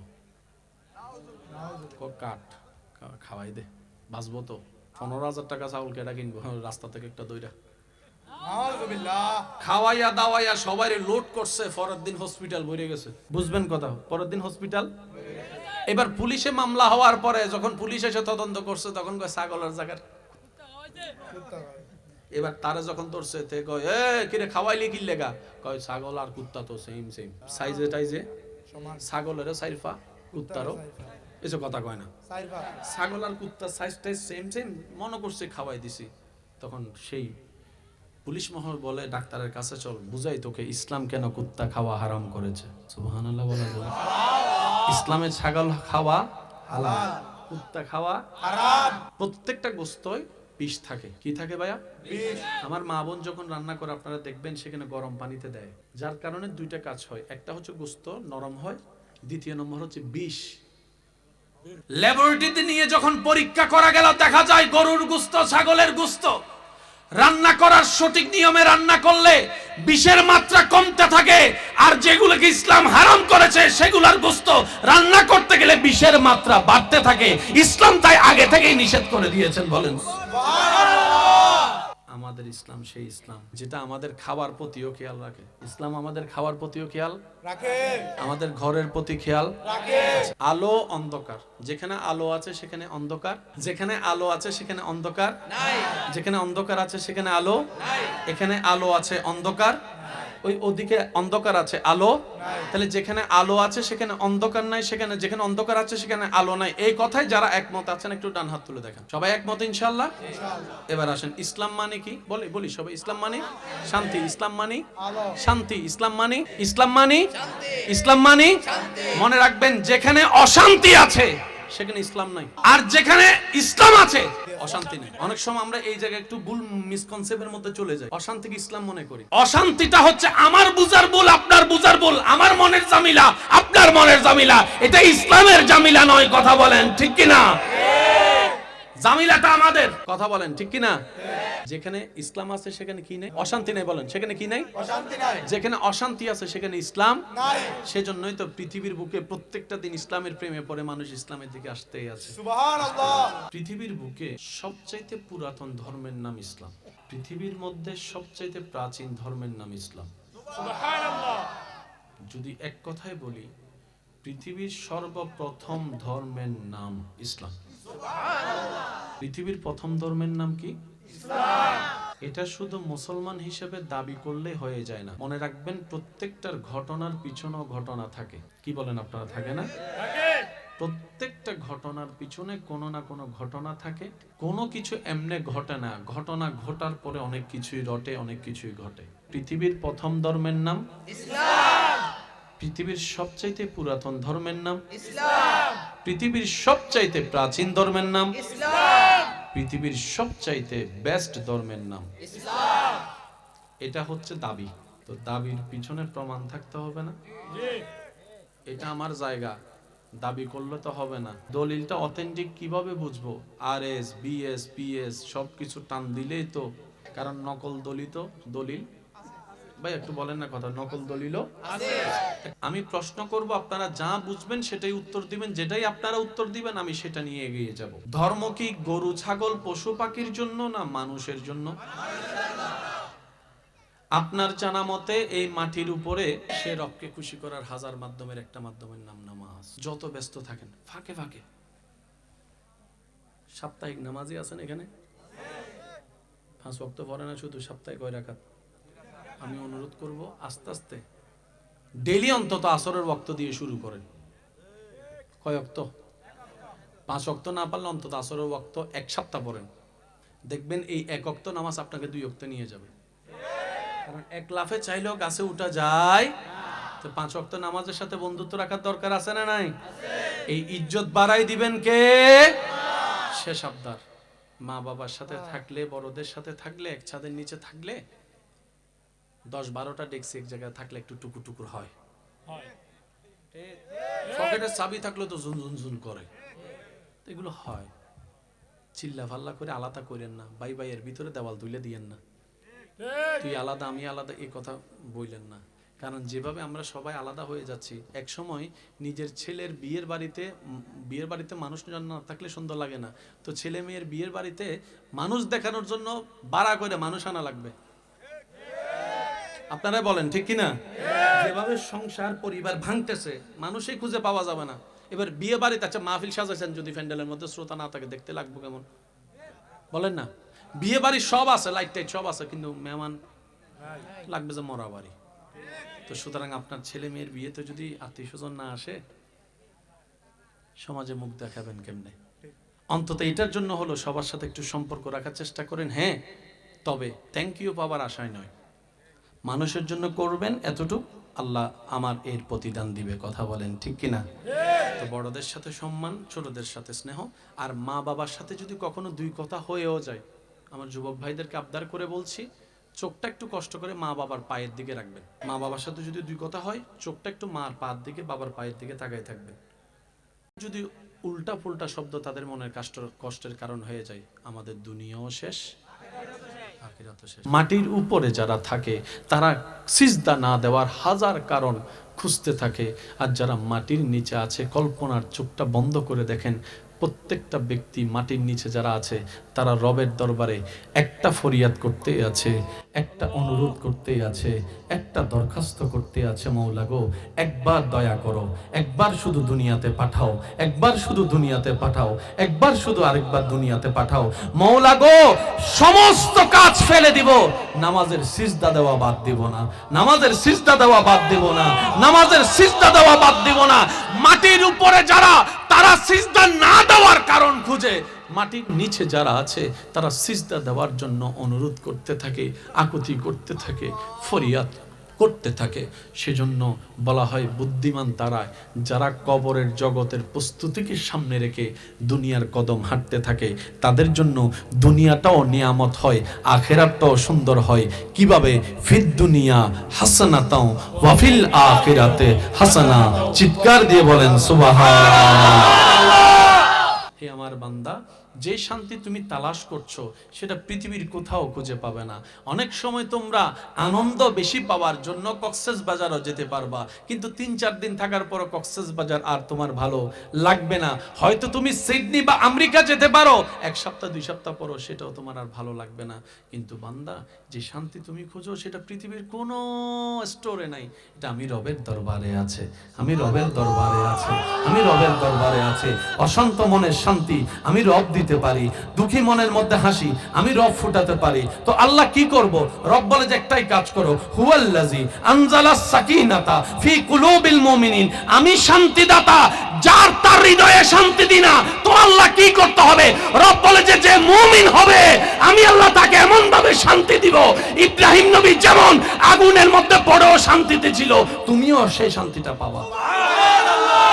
আমরা এসির ভিতরেও শান্তি, আমরা এসির ভিতর থেকে শান্তি, ইব্রাহিম নবী আগুনের সামনে থেকেও শান্তি, আমরা উন্মুক্ত থেকেও শান্তি, ইউসুফ নবী জেলখানার ভিতরেও শান্তি। আরেকটু জোরে, আমরা নিজের বেডরুমে গিয়েও শান্তি, ইউনুস নবী মাছের পেটের ভিতরে শান্তি। সব বাদ দিলাম, আমরা হাজার কিছুর পরও অশান্তি থাকার কারণ দেখিয়ে নামাজ থেকে দূরে থেকে অশান্তি আছি বলি। ইমাম হোসেন কারবালার ময়দানে 1000 তীরের ভিতরেও এই ঘটনা আপনারা সবাই কম বেশি জানেন, কিন্তু একটা কথা ভেবে দেখেছেন, একজন মানুষ কতটুক রিল্যাক্স থাকলে যুদ্ধের ময়দানে একা নামাজ পড়ে? 3টা হাত উপরে দুনিয়া, রং রং রং ঢং ঢং স্টাইল, 3টা হাত নিচে নীরবতা, নিস্তব্ধতা, একাকিত্ব, একাকিত্ব, একাকিত্ব। দুনিয়ার ক্যালেন্ডারে 50,000 বছর যখন পার হয়, কবরবাসীর তখন মনে হয় মাত্র একটা দিন পার হয়েছে, একটা দিন পার হয়েছে। আপনার আমার যখন বছরের পর বছর চলে যায়, আপনি আমি যখন হ্যাপি নিউ ইয়ার করার জন্য ব্যস্ত থাকি, তখন কবরবাসী সেখান থেকে মাত্র হিসাব করে হয়তো 3-4 সেকেন্ড পার হয়েছে। দুনিয়াতে যারা থাকে মাটির উপরে, তারা রবের দরবারে নামাজের সিজদা না দেওয়ার জন্য হাজার কারণ খুঁজতে থাকে। অনেকে তো এমনও বলে, কেউ ডাকলে, ভাইয়া যাওয়ার ইচ্ছা ছিল, পারবো না যেতে, আমার প্যান্টটা নষ্ট হয়ে গিয়েছে, নষ্ট হয়ে গিয়েছে। এরপরও যদি কেউ বলে যে যা তোকে আমি প্যান্টটা পাল্টা একটা লুঙ্গির ব্যবস্থা করে দিলাম, তারপর আয়, তখন সে বলে যে ভাইয়া আসলে আমি গোসলটা তো করি নাই, গোসলটা না করে কেমনে রবের দরবারে যাই। যদি বলে যে গোসলের ব্যবস্থা করে দিব তোকে, আয় আমার ওয়াশরুমে তুই গোসল কর, তখন সে বলবে আর শীত একটু বেশি তো ভাইয়া, পানিটা সহ্য করতে পারবো না, ঠান্ডা পানি গোসল করতে কষ্ট হবে। যদি বলা হয় গরম পানি দিয়ে দিব, তখন সে বলে যে ভাই বেশারার মতো লাগেই আসস বারবার, এত করে আগার ইঙ্গিতে বলছি নামাজ পড়বো না, তুই কি বুঝতে পারছিস না? যারা আত্মহত্যা করে, আমার কেন জানি মনে হয় যারা কষ্টে দুঃখে আত্মহত্যা করে, বিষ খাওয়ার পর, ফাঁসিতে ঝুলার পর, কেমন যেন আমার মনে হয় তারা তখনও বাঁচতে একবার চেয়েছিল। রাগ করে হয়তো অভিমানে খেয়ে ফেলছে বিষটা, কিংবা ফাঁসিতে ঝুলে গেছে, পা থেকে চেয়ারটা সরে গেছে। ঝুলে যাওয়ার পরে যখন বিবেক কাজ করা শুরু করে, তখন কিন্তু তারাও বাঁচার চেষ্টা করে। মনে রাখবেন, যোদ্ধারা আত্মহত্যা করা মানে পালিয়ে যাওয়া, আর রবের বান্দা কখনো পালিয়ে যেতে পারে না। রবের বান্দা কখনো পালিয়ে যেতে পারে? নবী মুস্তাফা রাহমাতুল্লিল আলামিনের উম্মত কখনো পিছে পালিয়ে যেতে পারে? নিঃশ্বাস যতক্ষণ আছে রবের উপর তাওয়াক্কুল রেখে সামনে এগোতেই থাকবো। কারণ হারানোর আমাদের ভয় নেই। কেন নেই? মার পেট থেকে আসার সময় তো সাথে কিছু আনিই নাই। হারাবো কি? নিজের তো কিছু নাই। মার পেট থেকে এখন পর্যন্ত যা পেয়েছি সব রব দান করেছেন, সব রব ভিক্ষা দিয়েছেনও তিনি, নিবেনও তিনি। সুতরাং আপনার আমার লাভ লসের কোনো হিসাব নাই। আপনার আমার টার্গেট একটাই, যেভাবেই পারি রবকে খুশি করে কবরে যাওয়া। কথা বলেন ঠিক কিনা? যারা ভালো দুটো সৎ পথে চলে, তারা কষ্টে থাকে, তখন সৎ পথে চলে যায়, ওনার বউ ভাই বোনেরা এসে বলে, ভাইয়া ওগো স্বামী, ওগো ছেলে, ভালো কইরা চইলা লাভ কি? ওই দেখো খারাপ করে চলতেছে, মাটির ঘর 5 তলা হয়েছে, শহরে 3টা বাড়ি হয়েছে, তার ছেলে মেয়ে বড় বড় কলেজের মধ্যে পড়ে, কোট প্যান্ট টাই পরে চলে। তুই একটু 2 নম্বরই কন্যা বেটা, হয়ে যাবে তো, একটু করলে কিছু হয় না, একটু করলে কিছু হয় না, একটু করলে কিছু হয় না, এমনও বলা আছে। তখন সেই রবের প্রেমিক, নবীর প্রেমিক বলে, মা, বউ, বোন, ভাই, তোদের সব কথা আমি মানলাম, এবার আমাকে বল, ব্যবসা কি 2 দিনের করবি নাকি আজীবনের করবি? বলে যে আজীবনের ব্যবসা। বলে যে সে ব্যবসা করছে 2 দিনের, পাইতেও দেরি হবে না, হারাইতেও দেরি হবে না। আমি তো ব্যবসা করছি জান্নাতের ব্যবসা, আমি তো চিরস্থায়ী সুখের ব্যবস্থা করছি। শুধু আমি থাকবো না, রবকে বলবো দোয়া করে, আল্লাহ গো আমার অভাবের সময় আমার বউ আমার পাশে থেকেছে, হাত ছাড়ে নাই। আল্লাহ আমার অভাবের সময় আমার মা আমার মাথার উপর ছায়া হয়েছিল, আল্লাহ আমার মা আমার সাথে ছাড়ে নাই। আল্লাহ আমার এই অভাবের সময় তারা আমার শক্তি হয়েছিল। আল্লাহ আমাকেও জান্নাত দাও, তাদেরকেও জান্নাত দাও, আমাকেও জান্নাত দাও, তাদেরকেও জান্নাত দাও। ওই চিরস্থায়ী জান্নাতে থাকার ব্যবস্থা করছি 2 দিনের ব্যবসা বাদ দিয়ে। বলেন না সুবহানাল্লাহ। কখনো যদি দোয়া কবুল না হয়, মনে রাখবেন, চাওয়া যদি কখনো না পান, কয়েকটা কারণ। হয়তো আমরা যেভাবে চাইলে পাবো সেভাবে চাইতে জানি না, যেভাবে চাইলে পাবো সেভাবে চাইতেও জানি না, কান্না করতে। দ্বিতীয় নম্বর, হয়তো যেটা চাচ্ছি সেটা আমাদের জন্য ভালো নয়, সেজন্য আল্লাহ তাআলা সেটা আমাদেরকে দিচ্ছেন না। দোষ দিবেন সবসময় নিজের। অনেকে বলে, আল্লাহর কাছে এত করে চাইলাম, আল্লাহ আমারে দিল না কেন? আল্লাহ কি ঠেকা আছে নাকি আপনার? কথা কয় না রে ভাই। মানে এমন ভাবে কথাটা বলি মনে হয় আল্লাহর সাথে একটা এগ্রিমেন্ট হয়েছে, আপনারা আমি 5 ওয়াক্ত নামাজ পড়ে দিব, আপনি আমার 2টা দোয়া কবুল করবেন। এবার বলেন, এগ্রিমেন্ট দিয়ে ভালোবাসা হয়? এগ্রিমেন্ট দিয়ে সংসার হয়? ওই যে সামাজিক পারিবারিক যে সমস্যাগুলো মেম্বার চেয়ারম্যানরা এসে কাগজে সাইন করে যে সংসার হয়, বিশ্বাস করেন এগুলো দেহ থাকে, মন থাকে না। এটা সংসার নয়, এটা অভিনয়। কথা বলেন ঠিক কিনা? নিঃশ্বাস নিয়ে বাঁচার নাম বাঁচা নয়, মন প্রাণ উজাড় করে নিঃশ্বাস নিয়ে বাঁচার নাম বাঁচা। কথা বলেন ঠিক কিনা? রবের সাথে এগ্রিমেন্ট চলে না। রব বলে যে সাইটে তো আসলি অনেকবার, আমার সাথে সাক্ষাৎ করতে আসলি না, কিরে বান্দা, তুই শুধু সবসময় শুধু চাইতেই আসলি, এটা লাগবে সেটা লাগবে। রব বলে যে একবার আমার সাথে সম্পর্ক করার জন্য আয়, তোর চাওয়াগুলো আমি আল্লাহ দেখব। এবার আওয়াজ দিয়ে বলেন, এই জীবনকাল আপনার আমার জীবনে যা দিয়েছেন, কে দিয়েছেন? সত্যি করে বলেন, কে দিয়েছেন? সত্যি করে একটা বলেন তো, এই পাওয়ার যোগ্যতা কি আমাদের কারো আছে? একটা নিঃশ্বাস পাওয়ার যোগ্যতা আপনার আমার নাই। সব রব দয়া করে দিয়েছেন। কেন জানেন? উনি নামাজিকেও দেন, বেনামাজিকেও দেন। তখন স্বামী স্ত্রী দুইজনে মিলে আল্লাহর কাছে ফরিয়াদ করবেন, রব্বুল আলামিন, আমরা ভালো হাজার থাকতে চাইলেও পারবো না যদি তোমার দয়া না থাকে। আল্লাহ, আমরা স্বামী স্ত্রী অতীতের জন্য তওবা করলাম তোমার কাছে, আজকে থেকে তোমার নিজ দয়ায় আমাদেরকে চালানোর তুমি ব্যবস্থা করো, আমাদেরকে চালানোর ব্যবস্থা করো। সুবহানাল্লাহ। আল্লাহ, আমি স্বামী হিসেবে স্ত্রীর হক আদায় করার চেষ্টা করব, স্ত্রী হিসেবে স্বামীর হক আদায় করার চেষ্টা করব, বাকিটা তোমার ইচ্ছা। দেখবেন আপনার স্বামী স্ত্রীর সংসারে এমন শান্তি আসবে, উপরে ছাদ না থাকলেও দিলের ভিতর শান্তির বাতাস বয়ে যাবে। বলেন সুবহানাল্লাহ। এবার আওয়াজ দিয়ে বলেন, ইমানদার ভাইয়েরা, আল্লাহ চাইলে পারে কি পারে না? আওয়াজ আমি শুনি নাই, আরো চিৎকার দিয়ে বলেন, আল্লাহ চাইলে পারে কি পারে না? আগুনকে শীতল বানাতে পারে কি পারে না? ইসলাম বলেছে নারীদেরকে কি করো, একটু জোরে বলি, পুরুষদেরকে বলেছেন। ইসলাম এত জায়গা থাকতে চোখের কথা কেন বললেন? আপনি যদি অঙ্ক মিলান দেখবেন প্রত্যেকটা পাপ কাজের, বেশিরভাগ পাপ কাজের শুরু হয় চোখ থেকে। আল্লাহ বলছেন, ও মুমিন, চোখ যদি কন্ট্রোল হয়, মন কন্ট্রোল হয়ে যাবে। মন যদি কন্ট্রোল হয়, ব্রেনের মধ্যে কোনো ফাইল যেতে পারবে না। ব্রেনে যদি কোনো ফাইল না যায়, ব্রেন ছাড়া হাত লড়বে না, পা লড়বে না, চোখ লড়বে না, মুখ লড়বে না। সুবহানাল্লাহ বলতে থাকে না। যখন তোমার এটা কন্ট্রোল হয়ে যাবে, আফাত মস্তক কন্ট্রোল হয়ে যাবে। এবার বান্দা বলে, আল্লাহ, শয়তান তো আমার বাহিরেও আছে, ভিতরেও আছে, চেষ্টা করি তারপরও তো পারি না, একবার পাশ করলে 10 বার ফেল করি। রব বলে যে এটাই তো তোদের জন্য পরীক্ষার মধ্যে দিন, এটাই তো তোদের জন্য পরীক্ষা। এই দুনিয়া হচ্ছে পরীক্ষালয়, পরীক্ষা দিতে থাক বান্দারে। তবে লা তাকানাতু মির রাহমাতিল্লাহ, আমি রবের রহমত থেকে নিরাশ হইস না। শয়তান করায়, তুই শুধু নবীর প্রেম নিয়ে একবার তওবা করবি, ইন্নাল্লাহা ইয়াগফিরুজ যুনুবা জামিয়া, তওবা করবি একবার, আমি মাফ করে দিব সারা জীবনের গুনাহ। সুবহানাল্লাহ।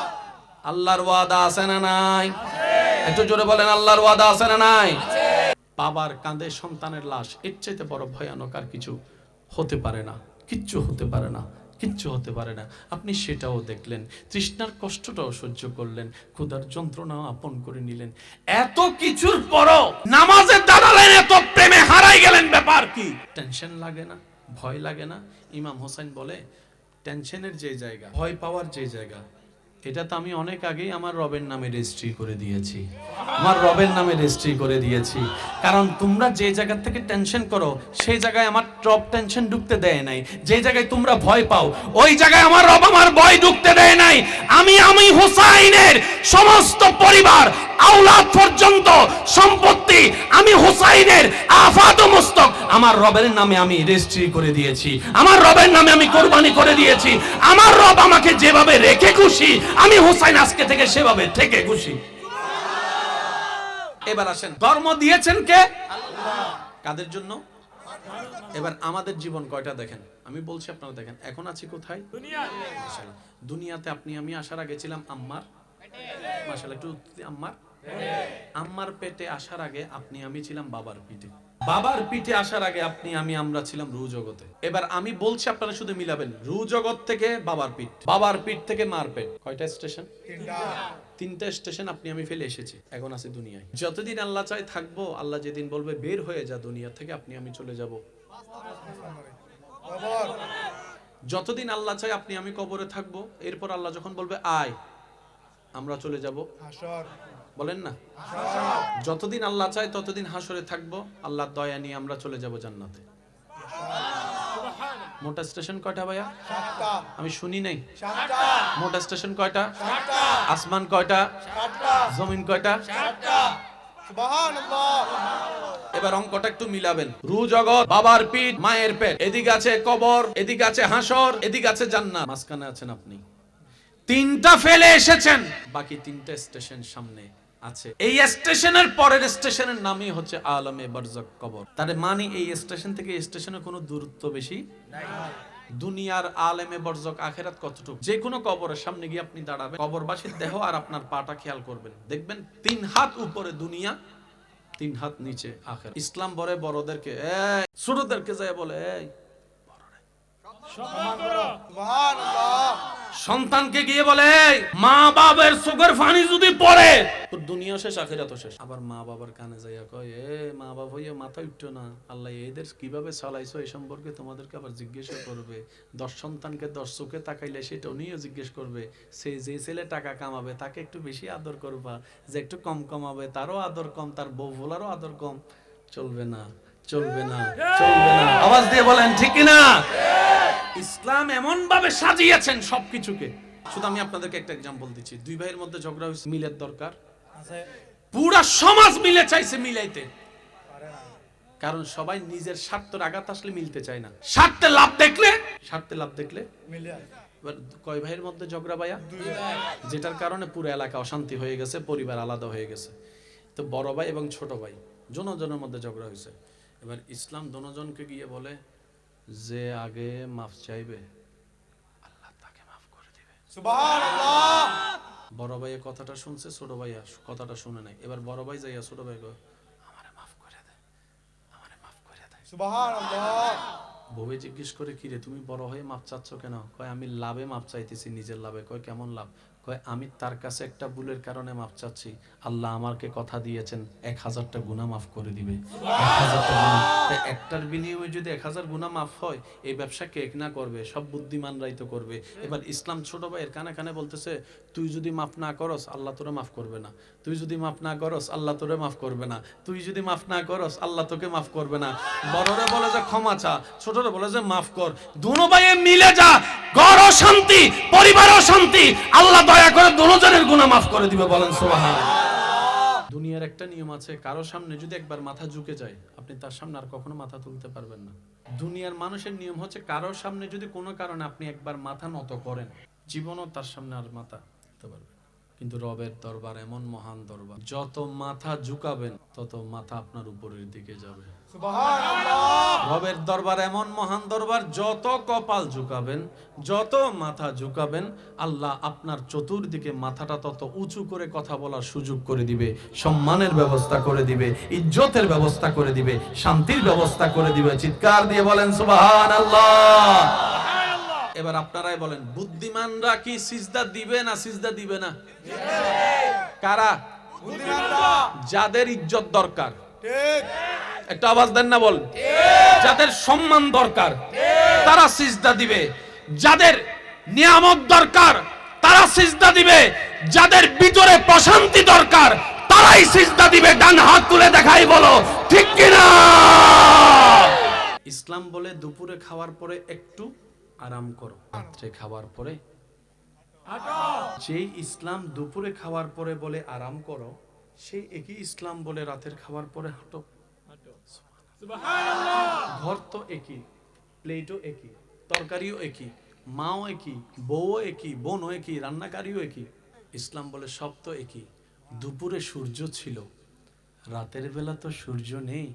হজম শক্তি তোমাকে একটু হেঁটে বাকি কাজ করাই নিতে হবে, বাকি কাজ করাই নিতে হবে। বলেন না সুবহানাল্লাহ। সেজন্য ইসলাম এমন ভাবে মানবের জীবনের প্রত্যেকটা সেকেন্ডে কাজ করেছেন। প্রত্যেকটা জ্ঞানী মানুষ যাদের অন্তর পরিষ্কার তারাই বলবে Islam is the best, Islam is the best, Islam is the best. চিৎকার দিয়ে বলেন সুবহানাল্লাহ। কি সৌভাগ্য, আল্লাহ তাআলা আপনাকে আমাকে ফ্রি ফ্রি সে ধর্ম দান করেছেন, সেজন্য আমাদের কাছে দাম নাই। বুদ্ধিমানরা কি করে জানেন? পাইলেও আলহামদুলিল্লাহ, না পাইলেও আলহামদুলিল্লাহ। আল্লাহ সেই বান্দাদেরকে কখনো অভাবও রাখে না, উপবাসও রাখে না, সব সময় এক নিয়মে শান্তির ব্যবস্থা করে দেন। কে? মনে থাকবে ইনশাআল্লাহ। আজকে থেকে কোনো হা হুতাশ করা চলবে না। বলেন পাইলেও আলহামদুলিল্লাহ, না পাইলেও আলহামদুলিল্লাহ। আমার মনে হয় সবাই মিলে বললে একটু সুন্দর লাগবে। পাইলেও আলহামদুলিল্লাহ, না পাইলেও আলহামদুলিল্লাহ। আমাদের কোনো নির্দিষ্ট কোনো চাওয়া নাই, আমাদের পাওয়া নাই, আমাদের স্বপ্ন নাই, সবকিছু মুনিবের নামে ছেড়ে দিলাম।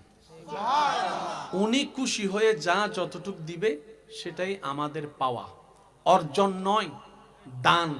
উনি ভিক্ষা দেন, আমরা ভিক্ষা নিই। আর ভিক্ষুক কখনো ডিমান্ড করতে পারে না। একটু বলি আমরা, ভিক্ষুক কখনো ডিমান্ড করাটা মানায় না। ভিক্ষুকের কাজ হচ্ছে ভিক্ষা চাওয়া, মালিকের মর্জি মোতাবেক মালিক দিবে। দুনিয়ার মালিক যদি সুন্দর করে ভিক্ষুক চাইতে জানলে যদি 100 টাকা জায়গায় 500 টাকা দেয় খুশি হয়ে, এটা তো কুল কায়নাতের মালিক।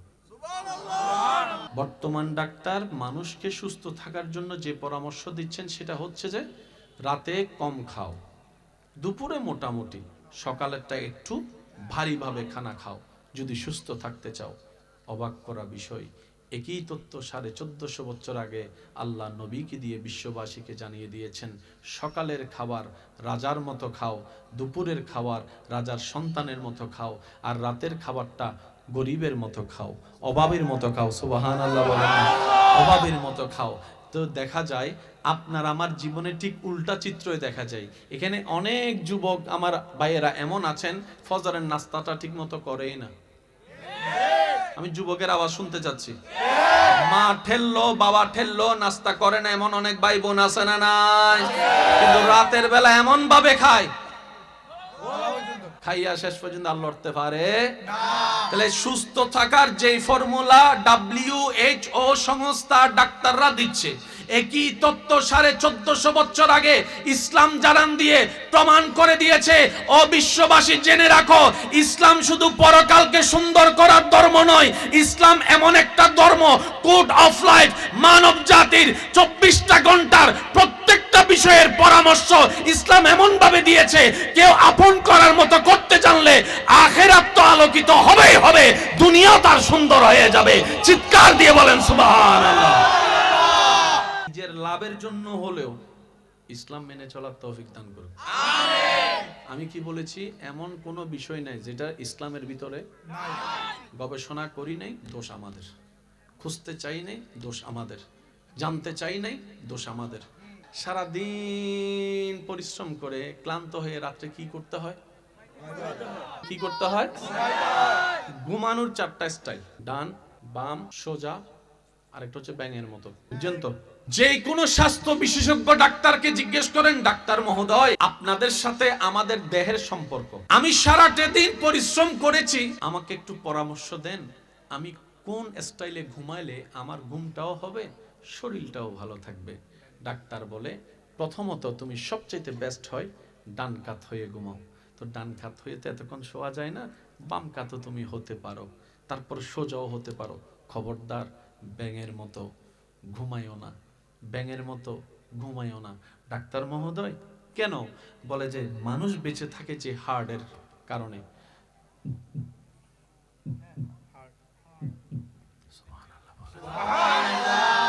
মানুষ যখন ঘুমিয়ে যায় তার শরীরের ওজন থাকে যদি 50 কেজি, ঘুমানোর পরে সেটা হয়ে যায় 60 কেজি। অনেক সময় দেখবেন ছোট্ট বাচ্চাকে, ঘুমন্ত বাচ্চাকে কোলে নিতে গেলে অনেক সময় কোমর ধরে যায়, কিরে এত ওজন কেমনে?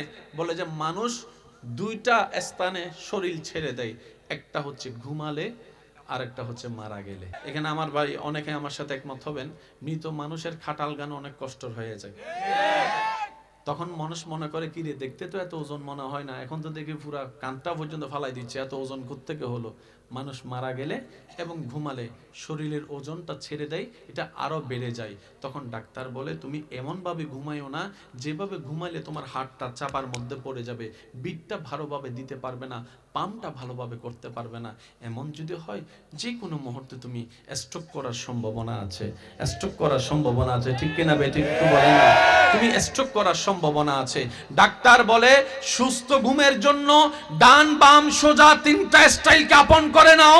শুনলে অবাক হয়ে যাব, একই তত্ত্ব সুস্থতার খাতিরে নবী রাহমাতুল লিল আলামিনের মাধ্যমে আমাদের আল্লাহ 1400 বছর আগে ইসলামে দান করে দিয়েছেন। বলি সুবহানাল্লাহ। দুপুরে খাওয়ার পর ইসলাম বলে একটু কি করো? ইসলাম নাও। বলি ইসলাম নাও।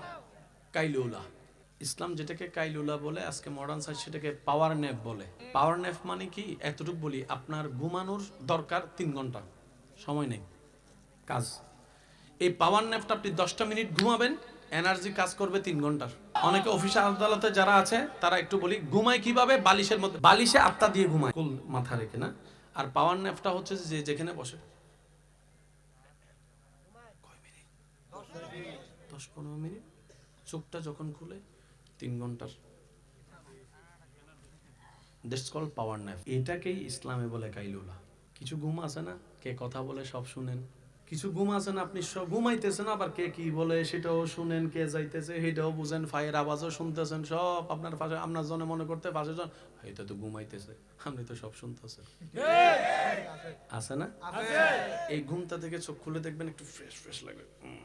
রোজা ভাঙলে কি করলে রোজা ভাঙে প্রশ্ন যখন চলে আসে, ইমামের কাছে আপনি আমি চলে যাই। কোন একটা জিনিস যদি না বুঝি ইমামের কাছে চলে যাই। আমাকে বলেন, কয়জন স্বামী বিয়ে করার আগেই হুজুরের কাছে জিজ্ঞেস করেছেন, হুজুর স্বামীর হক কি, বউয়ের হক কি, একটু বলেন আমারে। এবার বুঝতে পারছেন কেন ডিভোর্স বাড়তেছে? ডিভোর্স দিন দিন আপনারা গবেষণা করলে দেখবেন আদালতে 2টা বিষয়ের মামলা সবচেয়ে বেশি। একটা হচ্ছে জায়গা নিয়ে মামলা। ও বিয়ে করো নাই ভাইয়েরা শুনে রাখো, যারা বিয়ে করে নাই তারা মনে মনে কয় কখন করবো কখন করবো কখন করবো কখন করবো কখন করবো। আর যারা বিয়ে করছে তারা কয় কিল্লে করছি কিল্লে করছি কিল্লে করছি কিল্লে করছি। আওয়াজ দিয়ে বলেন ঠিক কিনা? কয় ধরনের মামলা সবচাইতে বেশি? 2 ধরনের। একটা হচ্ছে এটা আপনার এলাকাকে খেয়াল করলে আপনি বুঝতে পারবেন সবচাইতে বেশি মামলা আপনার এলাকায়। বলেন বলেন আরো জোরে। আরেকটা হচ্ছে ডিভোর্স। এবার বলেন যতগুলা ডিভোর্সের মামলা আছে ওইখানে আদালতের ভিতরে, সেখানের ভিতরে বিভিন্ন প্রফেশনের মানুষের ডিভোর্সের মামলা আছে। কয়জন হুজুরের ডিভোর্সের মামলা আছে দেখেন? নাই। আপনি আমিও স্বামী, আলেমও স্বামী, ব্যাপারটা কি? ওনারা সেই জ্ঞান অর্জন করেছেন যে জ্ঞানটা দিয়ে ওই স্ত্রীকে কন্ট্রোল করা যায়, স্বামীকে কন্ট্রোল করা যায়। কোন জ্ঞান? যে জ্ঞান রব্বুল আলামিন ইসলামে দিয়েছেন। যে রব মানব জাতিকে বানিয়েছেন, পুরুষকে বানিয়েছেন, নারীকে বানিয়েছেন। সুবহানাল্লাহ। তাহলে ইসলামের কাজটা কি জানেন? এক কথায় বলি, ইসলামের কাজটা হচ্ছে কঠিন রাস্তা সহজ করা, অশান্তিকে শান্তি করা, অন্ধকারকে আলো বানানো। এবার বলেন, আমি প্রশ্ন করব, উত্তর দিবেন আপনারা। বলেন, অন্ধকার চাই না আলো চাই? অশান্তি চাই না শান্তি চাই? দুঃখ চাই কষ্ট চাই নাকি আমরা আরাম চাই? চাইতে গেলে ইসলাম লাগবে। এবার বলেন, আল্লাহ ইসলাম দিছে কি দেয় নাই? দিই নাই, দোষ আমি আমারটা বলি, আপনি আপনারটা বলেন। দোষ আমার। আজকে জায়গায় জায়গায় লাথি খাইতেছি, দোষ আমার। আজকে জায়গায় জায়গায় প্রতারিত হচ্ছি, দোষ আমার। প্রত্যেকটা কিছুর সমাধান ইসলামের মধ্যে দান করেছেন। যে কোনো অসুস্থ হলে মানুষ ডাক্তারের কাছে যখন যায়, ডাক্তার যখন চেক আপ করে, চেক আপ করার পরে যা ওষুধ দেয়, ওষুধ দেওয়ার পরে কিছু খানা বাসা দেয়। যদি আপনার একমত হন আওয়াজ দেন। এটা খাওয়া যাবে না, এটা খাওয়া যাবে না, এটা খাওয়া যাবে না, এটা খাওয়া যাবে না, এটা খাওয়া যাবে না, এটা খাওয়া যাবে না, এমন লম্বা লিস্টি দেয়। তখন রোগী জিজ্ঞেস করে, তো খাবো কি? পানি ছাড়া তো কিছুই নেই, ঠিক না? এবার ডাক্তারকে জিজ্ঞেস করলাম, ডাক্তার মহোদয় রোগ হয়েছে আমার, খাবার সাথে সম্পর্ক কি? ডাক্তার বলে, রোগের সৃষ্টি হয়, আমি শুনি নাই, রোগের মেন গোডাউন হচ্ছে, বলি কোথায়? একই কথা 1450 বছর আগে নবী বলেছেন। আচ্ছা, প্রায় রোগী এখানে যারা আছেন তারা বলেন, সব জামিলের মূল কি? জোরে বলেন। অনেক সময় ডাক্তাররা দেখবেন রোগীদেরকে রাতের খাওয়া বন্ধ করে দেয়। যদি একমত হন আওয়াজ দেন। তো রোগী জিজ্ঞেস করে, তো রাতভর খিদা লাগলে কি করব? কই, খিদা লাগাটাই তোমার উপকার, আমি কি কিছু খাবো না? কই, খাবে। ভাত বন্ধ, রুটি খান, ফাললে 1.5 গান, ফাললে 1টা, আর পানি খাইয়া শুয়ালাম। 11টা 12টা বাজে, 1টা বাজে ভুক লাগে, কই কিটা? কই ভুকটাই উত্তম। শরীরের মধ্যে কত পার্সেন্ট পানি? 70-75% পানি। ডাক্তারের কাছে গেলে ডাক্তার কয়, পানি খা, ভাত বন্ধ, পানি খা, রুটি বন্ধ, পানি খা, চিনি বন্ধ, পানি খা, ফাস্টফুড বন্ধ, পানি খা, বার্গার বন্ধ, পানি খা, স্যান্ডউইচ বন্ধ। কে বলে? জোরে বলেন। এবার এই দেহ বানিয়েছেন কে? আল্লাহ। যেখানে বিজ্ঞানের চোখে দেখা যায় 70 ভাগ পানি, মানব দেহটা যে পৃথিবীতে আছে সেই পৃথিবীর অবস্থানও তাই 70 ভাগ পানি। এই মাটিরও 70 ভাগ পানি। পানির অবস্থান বেশি পৃথিবীতে, শরীরেও পানির অবস্থান বেশি। বলেন না সুবহানাল্লাহ। এবার আসুন, আপনি যে পানিটা খাচ্ছেন তৃষ্ণা নিবারণের জন্য, ডাক্তাররা বলে, এই তাড়াতাড়ি পানি খাইস না, আস্তে আস্তে খা, আস্তে আস্তে খা। ও কেমনে খাইতাম? 1 ডুব, 2 ডুব, 3 ডুব, তারপরে খা। একই কথা 1450 বছর আগে নবী বলছে। পানি খাওয়ার সিস্টেমটা আপনারা বলবেন। আপনার এই এলাকার নাম কি ভাইয়া? জামতলার পানি যখন তৃষ্ণার্তী ব্যক্তি খাবে, দাঁড়িয়ে না বসে? বুটিচংয়ের পানি একটু জোরে বলতে হবে। ঢাকার পানি, চিটাঙের পানি, সিলেটের পানি, বাংলাদেশের পানি, পাকিস্তানের পানি, দুবাইয়ের পানি, আরেকটু জোরে, ইউরোপের পানি, লন্ডনের পানি, আমেরিকার পানি, সুইজারল্যান্ডের পানি, নিউজিল্যান্ডের পানি, জমজমের পানি,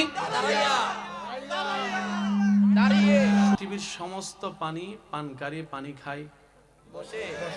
কিন্তু যখন আপনার হাতে জমজম চলে আসবে, কখনো কি ভেবে দেখেছেন? পানি তো পানি, পানি এটার গুণ হচ্ছে H2O, যদি আমি ভুল বলে না থাকি যুবক ভাইয়েরা, H2O। তো জমজমের পানিও তো H2O। দুই পানি তো পানি। নবী বলছেন সব পানি বসে খাও, জমজমেরটা দাঁড়িয়ে খাও। সুবহানাল্লাহ বলেন। আর আজকে একটা কথা মাথায় এবং মনে বসায় রাখবেন, বিজ্ঞানের কাজ আবিষ্কার করা, স্রষ্টার কাজ সৃষ্টি করা। বিজ্ঞানের ক্ষমতা যেখানে গিয়ে মাত্র শেষ হয়, সেখান থেকে ইসলামের জানা ক্ষমতা বলা মাত্র শুরু হয়ে যায়। বলেন সুবহানাল্লাহ। ইসলামের শুরু যেখানে, বিজ্ঞান সেখানে পৌঁছাতে জীবনে পারবে না। সব পানি বসে, এবার আসেন ওই খাবার কথাটা একটু বলি। খাবার কয় বেলা? তিন বেলা। প্রথমের খাওয়া রাজার মতো, দুপুরের খাওয়াটা রাজার ছেলের মতো, রাতের খাওয়াটা গরিবের মতো। পেটের যে অংশ আছে কিভাবে খাবো? নবী বলছেন পেটকে তিন ভাগ করো, এক ভাগ খাবার, এক ভাগ পানি, আর এক ভাগ তোমার নিঃশ্বাস। সুবহানাল্লাহ। আমরা তো অনেকে এমন ভাবে খাই, ইফতারের সময় অনেকে খাই, দেখেন না মাগরিবের নামাজটা পড়তে পারে না, এমনি করে পড়ে, এই উডস না নামাজ পড়তে পারতাম না, একটা করে পড়ে ঘুমাইলই, তারপরে যাইয়া পড়া। ঠিক আছে না নাই? এবার বলেন নিয়ম মানি নাই, দোষ কাদের? আমাদের। বলেন না দোষ কাদের? আমাদের। দোষ কাদের? আমাদের। অসুস্থতা হচ্ছে দোষ কাদের? আমাদের। ব্যবসায় লস খাচ্ছি দোষ কাদের? আমাদের। পারিবারিক অশান্তি দোষ কাদের? আমাদের। সব দোষের দোষী আমরা, সব দোষের দোষী আমরা। এই কথা মনে রাখবেন। যারা সরাসরি মক্কা মদিনা শরীফ গিয়েছেন, সচক্ষে কাবা মদিনাতুল মুনাওয়ারা নিজের চোখে দেখার তৌফিক দান করেন। আমিন। রমজান মাসে যখন আপনারা কেউ গিয়েছেন রমজান মাসে উমরায়, আচ্ছা আমার ভাই গিয়েছেন, সারা দিন ক্ষুধার্ত, বুকে তৃষ্ণা, এদিকে গরম, আরবের গরম যেটা হয় আর কি, এখানে অনেক আছে তো রমজানের মধ্যে দেখবেন 3-4টা বোতল ফ্রিজে ঢুকাই দেয়, কয় ইফতারের সময় খাইয়া লাইট করে নাও। ঠিক 2-3 গ্লাস খাওয়ার পর আর 2-3 গ্লাস খাওয়ার পর আর খাওয়া যায় না। বাস্তবতা যে মক্কাতুল মুকাররমা মদিনাতুল মুনাওয়ারায় যারা গিয়েছেন তারা জানে, যখন ইফতারের সময় হয় সুফরা বিছাই দেয়, সবাই গিয়ে এখানে মেহমানদারি করানোর জন্য ব্যস্ত হয়। ভাই আমার দিকে আসেন, ভাই আমার দিকে আসেন, ভাই আমার দিকে আসেন। যখন এখানে বসে, বসার পর যখন রোজাদার ব্যক্তি অপেক্ষা করতে থাকে দোয়া দরুদের মাধ্যমে, হঠাৎ করে যখন কানের মধ্যে ভেসে আসে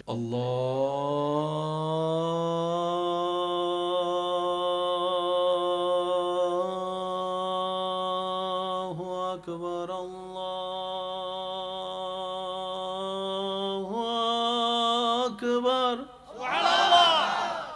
প্রথমে কি খায়? খেজুরটা খাওয়ার পরে একটা অথবা দুইটা খাওয়ার পরে জমজম খায়। আমার ভাইদেরকে জিজ্ঞেস করেন এরপর আর কি কি খাইতে পারে, একটু লিস্টি দিতে বলেন। দুইটা খেজুর খাওয়ার পর, জমজম খাওয়ার পরে। কার পেট ভরছে জানেননি? যে আপনার এলাকায় ইফতারির সময় পুরো থাল নিয়ে বসলো, খাইয়া পেট ভরে না। ব্যাপার কি জেনে রাখবেন, পৃথিবীর সমস্ত পানি মানুষের তৃষ্ণা মিটায়, একমাত্র জমজম যেটার পানি মানুষের তৃষ্ণাও মিটায়, ক্ষুধাও মিটায়, তৃষ্ণাও মিটায়, ক্ষুধাও মিটায়। সুবহানাল্লাহ বলতে থাকবেন। তৃষ্ণাও নিবারণ করে, ক্ষুধাও নিবারণ করে। শুধু তাই নয়, রোগীর রোগ মুক্তির জন্য এই জমজমের পানি শেফার ওষুধ হিসেবে কাজ করে। বলেন সুবহানাল্লাহ। আজকে যে সমস্ত মা বাবা সন্তানের আদর পাচ্ছে না বলে আপনার আমার কষ্ট লাগে, একটু পোস্টমর্টেম করে দেখেন, সেখানেও মা বাবার কোনো না কোনো একটা হাত আছে। আজকে যেটা পত্রিকায় দেখছেন যে খুন হয়েছে, খুনটা কিন্তু আজকে হয় নাই ভাইয়া, ঘটনার পিছনে ঘটনা আছে। এবার আমি আপনাদেরকে একটু বলি, 2015 সালে দুইজনে ঝগড়া লাগছে, সবার সামনে এক বন্ধু আরেক বন্ধুকে চাপ্পড় মেরে দিছে। ওই যে অপমান, সেটার সুদ নিজের বন্ধুর উপর নিতে না পেরে ছেলেকে মেরে ফেলছে 2025 সালে। খুন হয়েছে 25 সালে, কিন্তু বীজ বপন হয়েছে 15 সালে। এই যে পুলিশ আইনের মানুষটা তদন্ত করে, তদন্ত জিনিসটা কি? ওই ঘটনাকে টানা, ঘটনাকে কি টানা, পিছনেও ঘটনা থাকে। সেজন্য মনে রাখবেন, ইসলাম যত আপনি আপন করে নেবেন, আপনার কিছু না হোক একটা শান্তি হবে। আর সবার এই শান্তিটাই দরকার। আপনি যে ধর্মেরই হন, হিন্দু, বৌদ্ধ, খ্রিস্টান, মুসলমান, যে ধর্মেরই হন, সবার ধর্ম আলাদা হলো চাওয়া কিন্তু একটাই, একটু শান্তিতে বাঁচতে চাই, একটু শান্তিতে নিঃশ্বাস নিতে চাই। আওয়াজ দেন না ভাইয়া। স্ত্রী, পুত্র, সন্তান, নাতি পুত্রী নিয়ে শান্তিতে দুই বেলা একটু খাইতে চাই, শান্তিতে একটু ঘুমাতে চাই, শান্তির একটা পরিবেশ চাই। আর সব সৃষ্টির স্রষ্টা আল্লাহ বলছেন, আপনাদের এলাকায় করোনাকালীন সময়ে দিছেনি না? অনেকে আছে কয় করোনায় মরে যাবো, তারপরে ভ্যাকসিন দিতাম না। কয় মরতে রাজি, সুই খাইতে রাজি না, এরকম আছে। আচ্ছা, করোনার কি কোনো ওষুধ আছে? তো এটা কি শুনেন, বিষয়টা একটু বোঝার চেষ্টা করি। করোনা আপনার উপর হামলা করতেছে 200 মাইল বেগে, আপনার শরীরে রোগ প্রতিরোধ ক্ষমতা আছে 100। তো 200 যখন 100কে ধরবে, স্বাভাবিক ভেঙে তো যাবে। তখন সেই ওই ওষুধটা কি করছে জানেন? আপনার 100টাকে পাওয়ারটা বাড়িয়ে 200-250 বানাই ফেলছে। হামলা করলেও যেন আপনি মোটামুটি টিকে যেতে পারেন, সেটাকে বলা হয় অ্যান্টিবায়োটিক। রোগ প্রতিরোধ ক্ষমতা বৃদ্ধি করা। ভিতরে জমজম এমন পানি যেটা খাওয়ার পরে মানুষের ভিতরে রোগ প্রতিরোধ ক্ষমতা বেড়ে যায়। সেজন্য যারা আরব দেশে থাকে, মক্কাতুল মুকাররমা, মদিনাতুল মুনাওয়ারাত, ওই এলাকার মানুষগুলা অসুস্থর সংখ্যা, আমাদের অসুস্থতার সংখ্যা, জমজম খানেওয়ালার অসুস্থতার সংখ্যা। আপনার এলাকায় নলকূপের পানি উঠে নিচে থেকে লেভেল দিন দিন কমে। ঢাকা শহরে যদি আপনি জিজ্ঞেস করেন, পানির লেভেল, সেজন্য দেখুন ঢাকা শহরে টিউবওয়েল দেওয়া বন্ধ করে দিছে, সব ওয়াসা, সব রিপেয়ারিং পানি। নলকূপ থেকে আপনার এলাকায় যেরকম পানি তোলেন, ওখানে আপনি পারবেন না, অনুমতি নাই, কারণ নিচের লেভেলটা তো পানি নেমে যাচ্ছে। জমজম এমন একটি কুদরতি ব্যবস্থাপনার পানি, 1000 বছর ধরে পানি কোটি কোটি মানুষের মুখে গিয়ে পৌঁছায়েছে, কিন্তু লেভেল এখনো পর্যন্ত কমে নাই। সেজন্য দেখবেন অনেকে যখন মক্কাতুল মুকাররমা, মদিনাতুল মুনাওয়ারা ঘুরে আসে, তার সাথে ভাই জমজম আছে না, ভাই জমজম আছে না, আপনাদের এখানে জিজ্ঞেস করেন এটা, ভাই জমজম আছে না, থাকলে আমার একটু দেন। সুবহানাল্লাহ। ইসলাম সব দিক দিয়ে গোছানো। আফসোস আমাদের জন্য, আমরা ইসলামকে ধারণও করতে জানিনি, লালনও করতে জানিনি, ইসলাম ভিতরে আমরা বসাতেও জানিনি। যার কারণে পৃথিবীর শ্রেষ্ঠ হওয়ার পরও, সৃষ্টিতে আশরাফুল মখলুকাত হওয়ার পরও, কুনতুম খায়রা উম্মতি হওয়ার পরও আজকে আমাদের অবস্থান ওই পিছনের কাঠগড়ায় দাঁড়িয়ে আছি, পিছনের সারিতে দাঁড়িয়ে আছি। কারণ আমরা ইসলামকে লালন করার মতো করতে জানিনি, নবীকে মোহাব্বত করার মতো করতে জানিনি, আল্লাহকে ভয় পাওয়ার মতো পাইতে জানিনি। ব্যর্থতা আমাদের, কথা বলেন ঠিক কিনা? আল্লাহ তাআলা আমাদেরকে সেই নিয়ামতগুলো একটু নেওয়ার তৌফিক দান করুন, আমিন। সর্বপ্রথম যে মানব এসেছেন, ওই মানবের নাম কি? হযরত আদম। একটু বলি ভাইয়া, মাটির উপরে যিনি সর্বপ্রথম মানুষ হিসেবে এসেছেন, ওনার নাম হযরত আদম আলাইহিস সালাম। ওনার আগে আর কোনো মানুষ আসে না। তাহলে পৃথিবীতে ধর্ম যদি মানুষের জন্যই হয়, মানুষ হিসেবে যেহেতু আদমই প্রথম, তাহলে ওনার ধর্মের আগে আর কোনো ধর্ম নাই। বলেন না, আর কোনো ধর্ম নাই, যেহেতু আদমের আগে কোনো মানুষ ছিলেন নাই। এবার আদম নবীকে জিজ্ঞেস করেন, হুজুর আপনার ধর্ম কি? উনি উত্তর দিবে, লা ইলাহা ইল্লাল্লাহ, আমি আদমের ধর্ম। বলেন না সুবহানাল্লাহ। তাহলে সর্বপ্রাচীন ধর্ম, এই তো মাশাআল্লাহ, সর্বপুরাতন ধর্ম ইসলাম, সর্বপ্রথম ধর্ম ইসলাম, সর্ববেস্ট ধর্ম ইসলাম। ধর্ম কাদের জন্য? মানুষের জন্য। বলেন না, কাদের জন্য? মানুষের জন্য। তা আপনি যে বলছেন আমার ধর্ম সবার চাইতে বেস্ট, এটা তো দাবিয়ে না। একটা বেস্ট হওয়া কি এত সোজা? কত কোয়ালিটি থাকতে হয় বেস্ট হওয়ার জন্য। বাজারে মোবাইলের কোনো অভাব নাই, সবার মনোযোগ আইফোনের দিকে, কম বেশি সবার মনোযোগ শুধু দৌড়ায় আইফোনের দিকে। তো ফোন, ক্যামেরা তো ক্যামেরা, আইফোনের দিকে মনোযোগ কেন? বলে যে বাজারে যতগুলাই আছে সবগুলার মধ্যে কোনো না কোনো দিক দিয়ে এই আইফোন শব্দটা মানুষের অন্তরকে জায়গা করে নিয়েছে, অন্তরে নিজের শ্রেষ্ঠত্ব প্রমাণ দেওয়ার মাধ্যমে। তার মধ্যে সবচেয়ে বড় কোয়ালিটি কি? দুইটা জিনিসকে সামনে রাখা হয়, একটার নাম হচ্ছে ক্যামেরা, আর একটা হচ্ছে সিকিউরিটি। আইফোনের সিকিউরিটি সহজে ব্যাংক করা যায় না, ভাঙা যায় না। আইফোনের ক্যামেরার সাথে অন্য ক্যামেরা সহজে তুলনা করা যায় না। আইফোনের বডির সাথে অন্য ক্যামেরার, অন্য শরীরের, অন্য মোবাইলের বডি তুলনা করা যায় না। তো এই শ্রেষ্ঠত্ব অর্জন করার জন্য যোগ্যতার দরকার আছে। বর্তমান পৃথিবীতে গুগল মামার দৃষ্টিতে কমপক্ষে 3000, 3500, 4000-এর উপরে ধর্ম আছে। এতগুলা ধর্মের ভিতরে ইসলাম বেস্ট হলো কিভাবে? প্রত্যেকটা দিন শত শত অন্য ধর্মের মানুষ ইসলাম ধর্মের প্রেমে পড়ে কালিমা পড়ে মুসলমান হয়ে যাচ্ছে। তার মানে ধর্মে কিছু না কিছু তো আছে, না হয় আসছে কেন? ধর্মে কিছু না কিছু তো আছে, যেটা অন্য কোথাও নাই, যেটা অন্য কোথাও নাই। এবার সহজ উত্তর জেনে রাখবেন, মনে রাখবেন, ধর্ম মানুষের জন্য।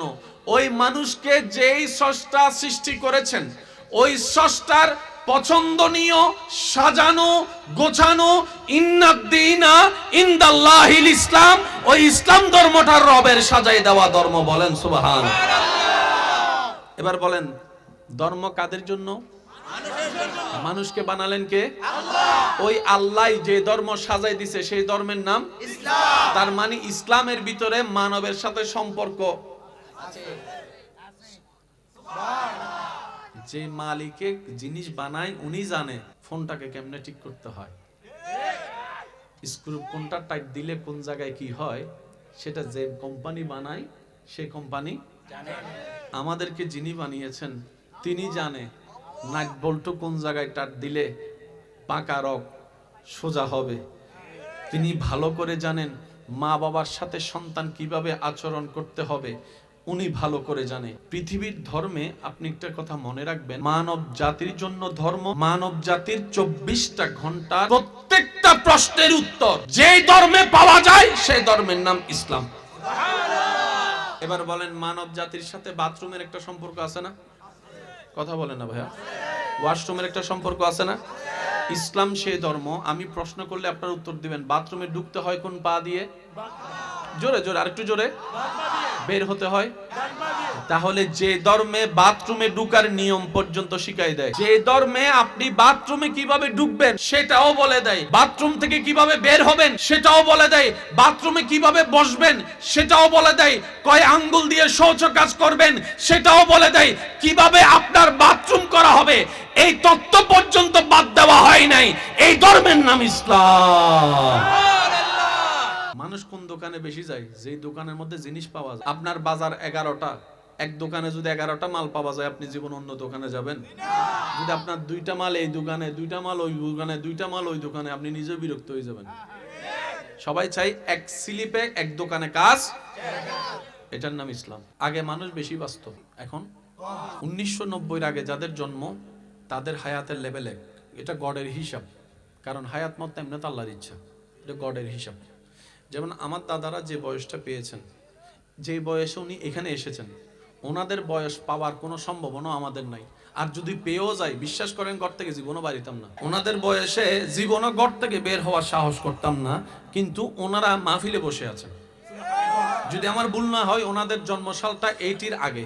গডের একটা হিসাব থাকে। ইসলামটাকে, দুনিয়াটাকে এমন ভাবে সাজিয়েছেন, বিশ্বাস করেন ভাইয়া, লিগ্যালি ভাবে কেউ ইসলামের দিকে আঙ্গুল তোলার কোনো সুযোগই নেই। কখনো কি এই অঙ্কটা একটু মিলিয়ে দেখার চেষ্টা করেছেন? যুদ্ধ অলরেডি চলমান, মাঝখানে বিরতি, ওনার সাথে কিন্তু আহামরি কোনো দল, উনি বলেন উনি কি বাহিরের দল আছে হাজার হাজার। কতটুক রিল্যাক্স থাকলে নামাজে দাঁড়াতে পারে ভেবে দেখবে। দ্বিতীয় নাম্বার, আপনার আমার নামাজ হচ্ছে 4G গতি, 5G গতি। আর কারবালার সেই হাজারো তীরের সামনে ইমাম হোসেন নামাজ পড়ছেন, as-salatu mi'rajul mu'minin ওয়ালা নামাজ। সুবহানাল্লাহ। ব্যাপার কি? ইমাম হোসেনের চেহারার দিকে তাকান। ও ইমাম হোসেন, এতটুক তো জানি আপনি যুদ্ধ করতে আসেন নাই, কারণ যুদ্ধ করতে আসলে কোনো বাবা ছোট্ট বাচ্চাকে নিয়ে যুদ্ধের ময়দানে আসবে না, যুদ্ধের ময়দানে আসবে না। যেহেতু আপনি ছোট্ট বাচ্চা নিয়ে যুদ্ধের ময়দানে এসেছেন, তার মানে আপনি যুদ্ধ করতে আসেননি, আপনি মেহমান হয়ে দাওয়াতে এসেছেন। মেহমান হয়ে দাওয়াতে এসেছেন, সুবহানাল্লাহ কি বলা যাবে?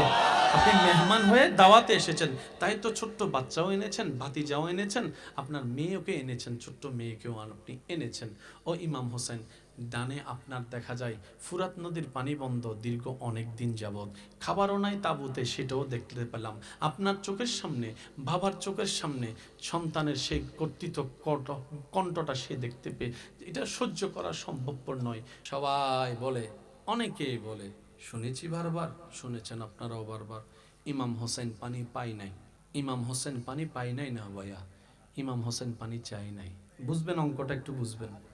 আচ্ছা, আপনার কি মনে হয় ইমাম হোসেন যদি একবার বলতেন আল্লাহ বৃষ্টি দাও, ইমাম হোসেন যদি বলতেন আল্লাহ তুমি আমার পানি ছাড়াই আমার কণ্ঠর তৃষ্ণা মিটাই দাও, এই জিদ বাহিনী মনে করছে পানি বন্ধ করলে ইমাম হোসেন দুর্বল হয়ে যাবে। যার যার একটা যুদ্ধের প্ল্যানিং আছে না। আজকে মনে রাখবেন শক্তি তিন প্রকার। একটা দেহের শক্তি, কোনো একটা কিছু আপনি আলগালেন, দেহের শক্তি। আর একটা হচ্ছে মনের শক্তি। রাস্তায় কুকুর দাঁড়ায় থাকলে অনেকে দেখবেন যায় না, যাস না, কিসের ভয়? মনের ভয় বলে না, কিসের ভয়? আরেক বন্ধু একদম বুক ফুলাই চলে গেছে, কিরে তুই চলে গেছিস কেমনে? কয় বেটা বাঘের বাচ্চা, সাহস আছে বেটা, সাহস আছে।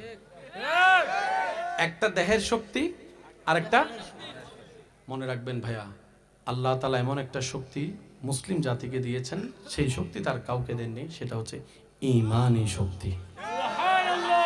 তাহলে এক শক্তি কিসের? দেহের। বলেন এক শক্তি কিসের?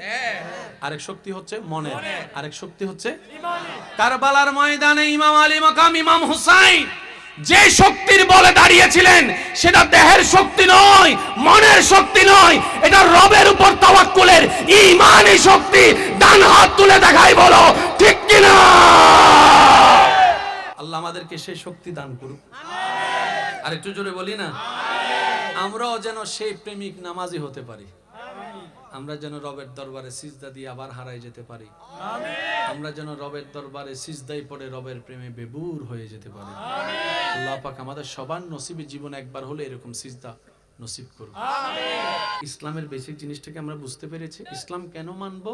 এক কথায়, নিজের ভালোর জন্য। আচ্ছা শুনেন, শুনতে একটু খারাপ লাগলো বলি, আপনাদের এলাকায় মেহমানদারির সময় ছাগল মুরগি গরু জড়াই তো, একজনে চিন্তা করতেছে, কয় ছাগল আর কুত্তা তো সাইজ এক, সাইজ ছাগল আর কুত্তার সাইজ কাটতে লাইলে কে বুঝবো? কাট খাওয়াই দে, বাঁচবো তো। 15,000 টাকা ছাগল কেটা কিনবো রাস্তা থেকে একটা দইরা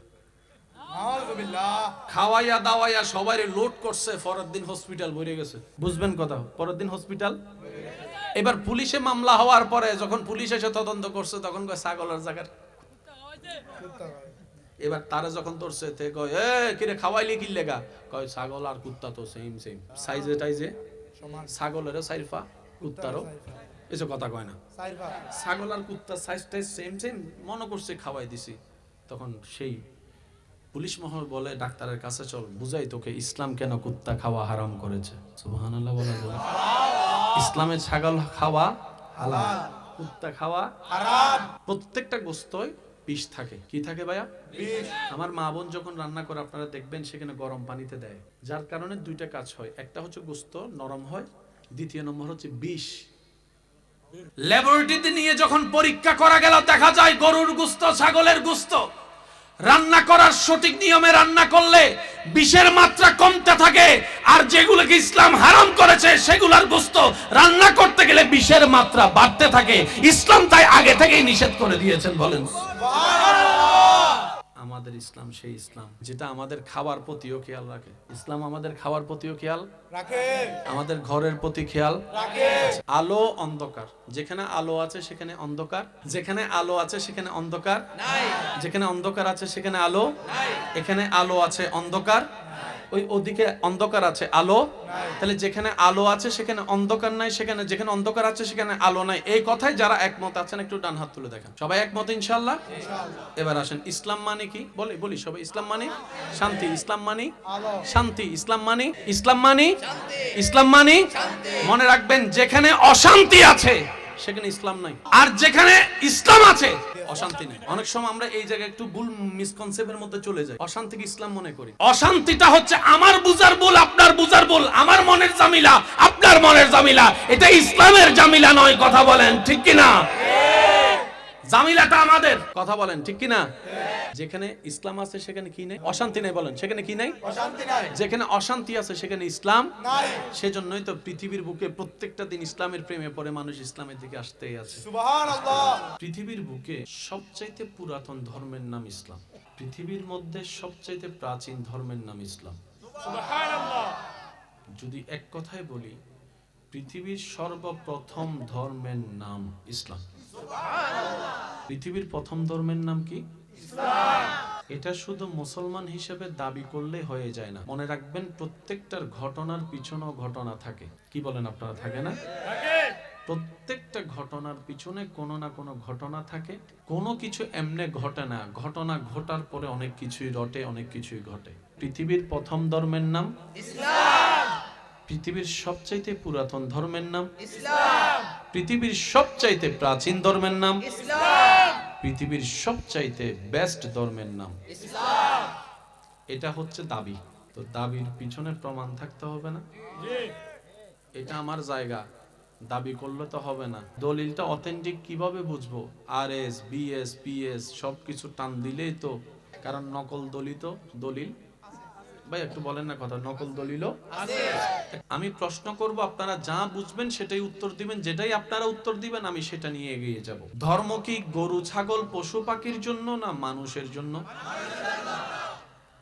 আপনার জানা মতে এই মাটির উপরে সে রবকে খুশি করার হাজার মাধ্যমের একটা মাধ্যমের নাম নামাজ। যত ব্যস্ত থাকেন ফাঁকে ফাঁকে সাপ্তাহিক নামাজই আছেন এখানে, 5 ওয়াক্ত পড়ে না শুধু, সপ্তাহে কয় রাকাত? আমি অনুরোধ করব আস্তে আস্তে ডেইলি অন্তত আসরের ওয়াক্ত দিয়ে শুরু করেন। কয় ওয়াক্ত? 5 ওয়াক্ত না পারলে অন্তত আসরের ওয়াক্ত এক সপ্তাহ পড়েন, দেখবেন এই 1 ওয়াক্ত নামাজ আপনাকে 2 ওয়াক্ত নিয়ে যাবে। কারণ এক লাফে চাইলেও গাছে উঠা যায়, তো 5 ওয়াক্ত নামাজের সাথে বন্ধুত্ব রাখার দরকার আছে না নাই? এই ইজ্জত বাড়াই দিবেন কে? শেষ আবদার, মা বাবার সাথে থাকলে, বড়দের সাথে থাকলে, এক ছাদের নিচে থাকলে 10-12টা ডেক্সি এক জায়গায় থাকলে একটু টুকুর টুকুর হয়। পকেটের চাবি থাকলে তো ঝুন ঝুন ঝুন করে, এগুলো হয়। চিল্লা ফাল্লা করে আলাদা করেন না, ভাই ভাইয়ের ভিতরে দেওয়াল তুলে দিয়েন না, তুই আলাদা আমি আলাদা, এই কথা বললেন না। কারণ যেভাবে আমরা সবাই আলাদা হয়ে যাচ্ছি, এক সময় নিজের ছেলের বিয়ের বাড়িতে মানুষ না থাকলে সুন্দর লাগে না, তো ছেলে মেয়ের বিয়ের বাড়িতে মানুষ দেখানোর জন্য বাড়া করে মানুষ আনা লাগবে। আপনারা বলেন ঠিক কিনা? যেভাবে সংসার পরিবার ভাঙতেছে মানুষই খুঁজে পাওয়া যাবে না। এবার বিয়ে বাড়িতে আচ্ছা মাহফিল সাজাইছেন, যদি প্যান্ডেলের মধ্যে শ্রোতা না থাকে দেখতে লাগবে কেমন? বলেন না। বিয়ে বাড়ি সব আছে, লাইট টাইট সব আছে, কিন্তু মেহমান লাগবে যে মরা বাড়ি। তো সুতরাং আপনার ছেলে মেয়ের বিয়েতে যদি আত্মীয় স্বজন না আসে, সমাজে মুখ দেখাবেন কেমনে?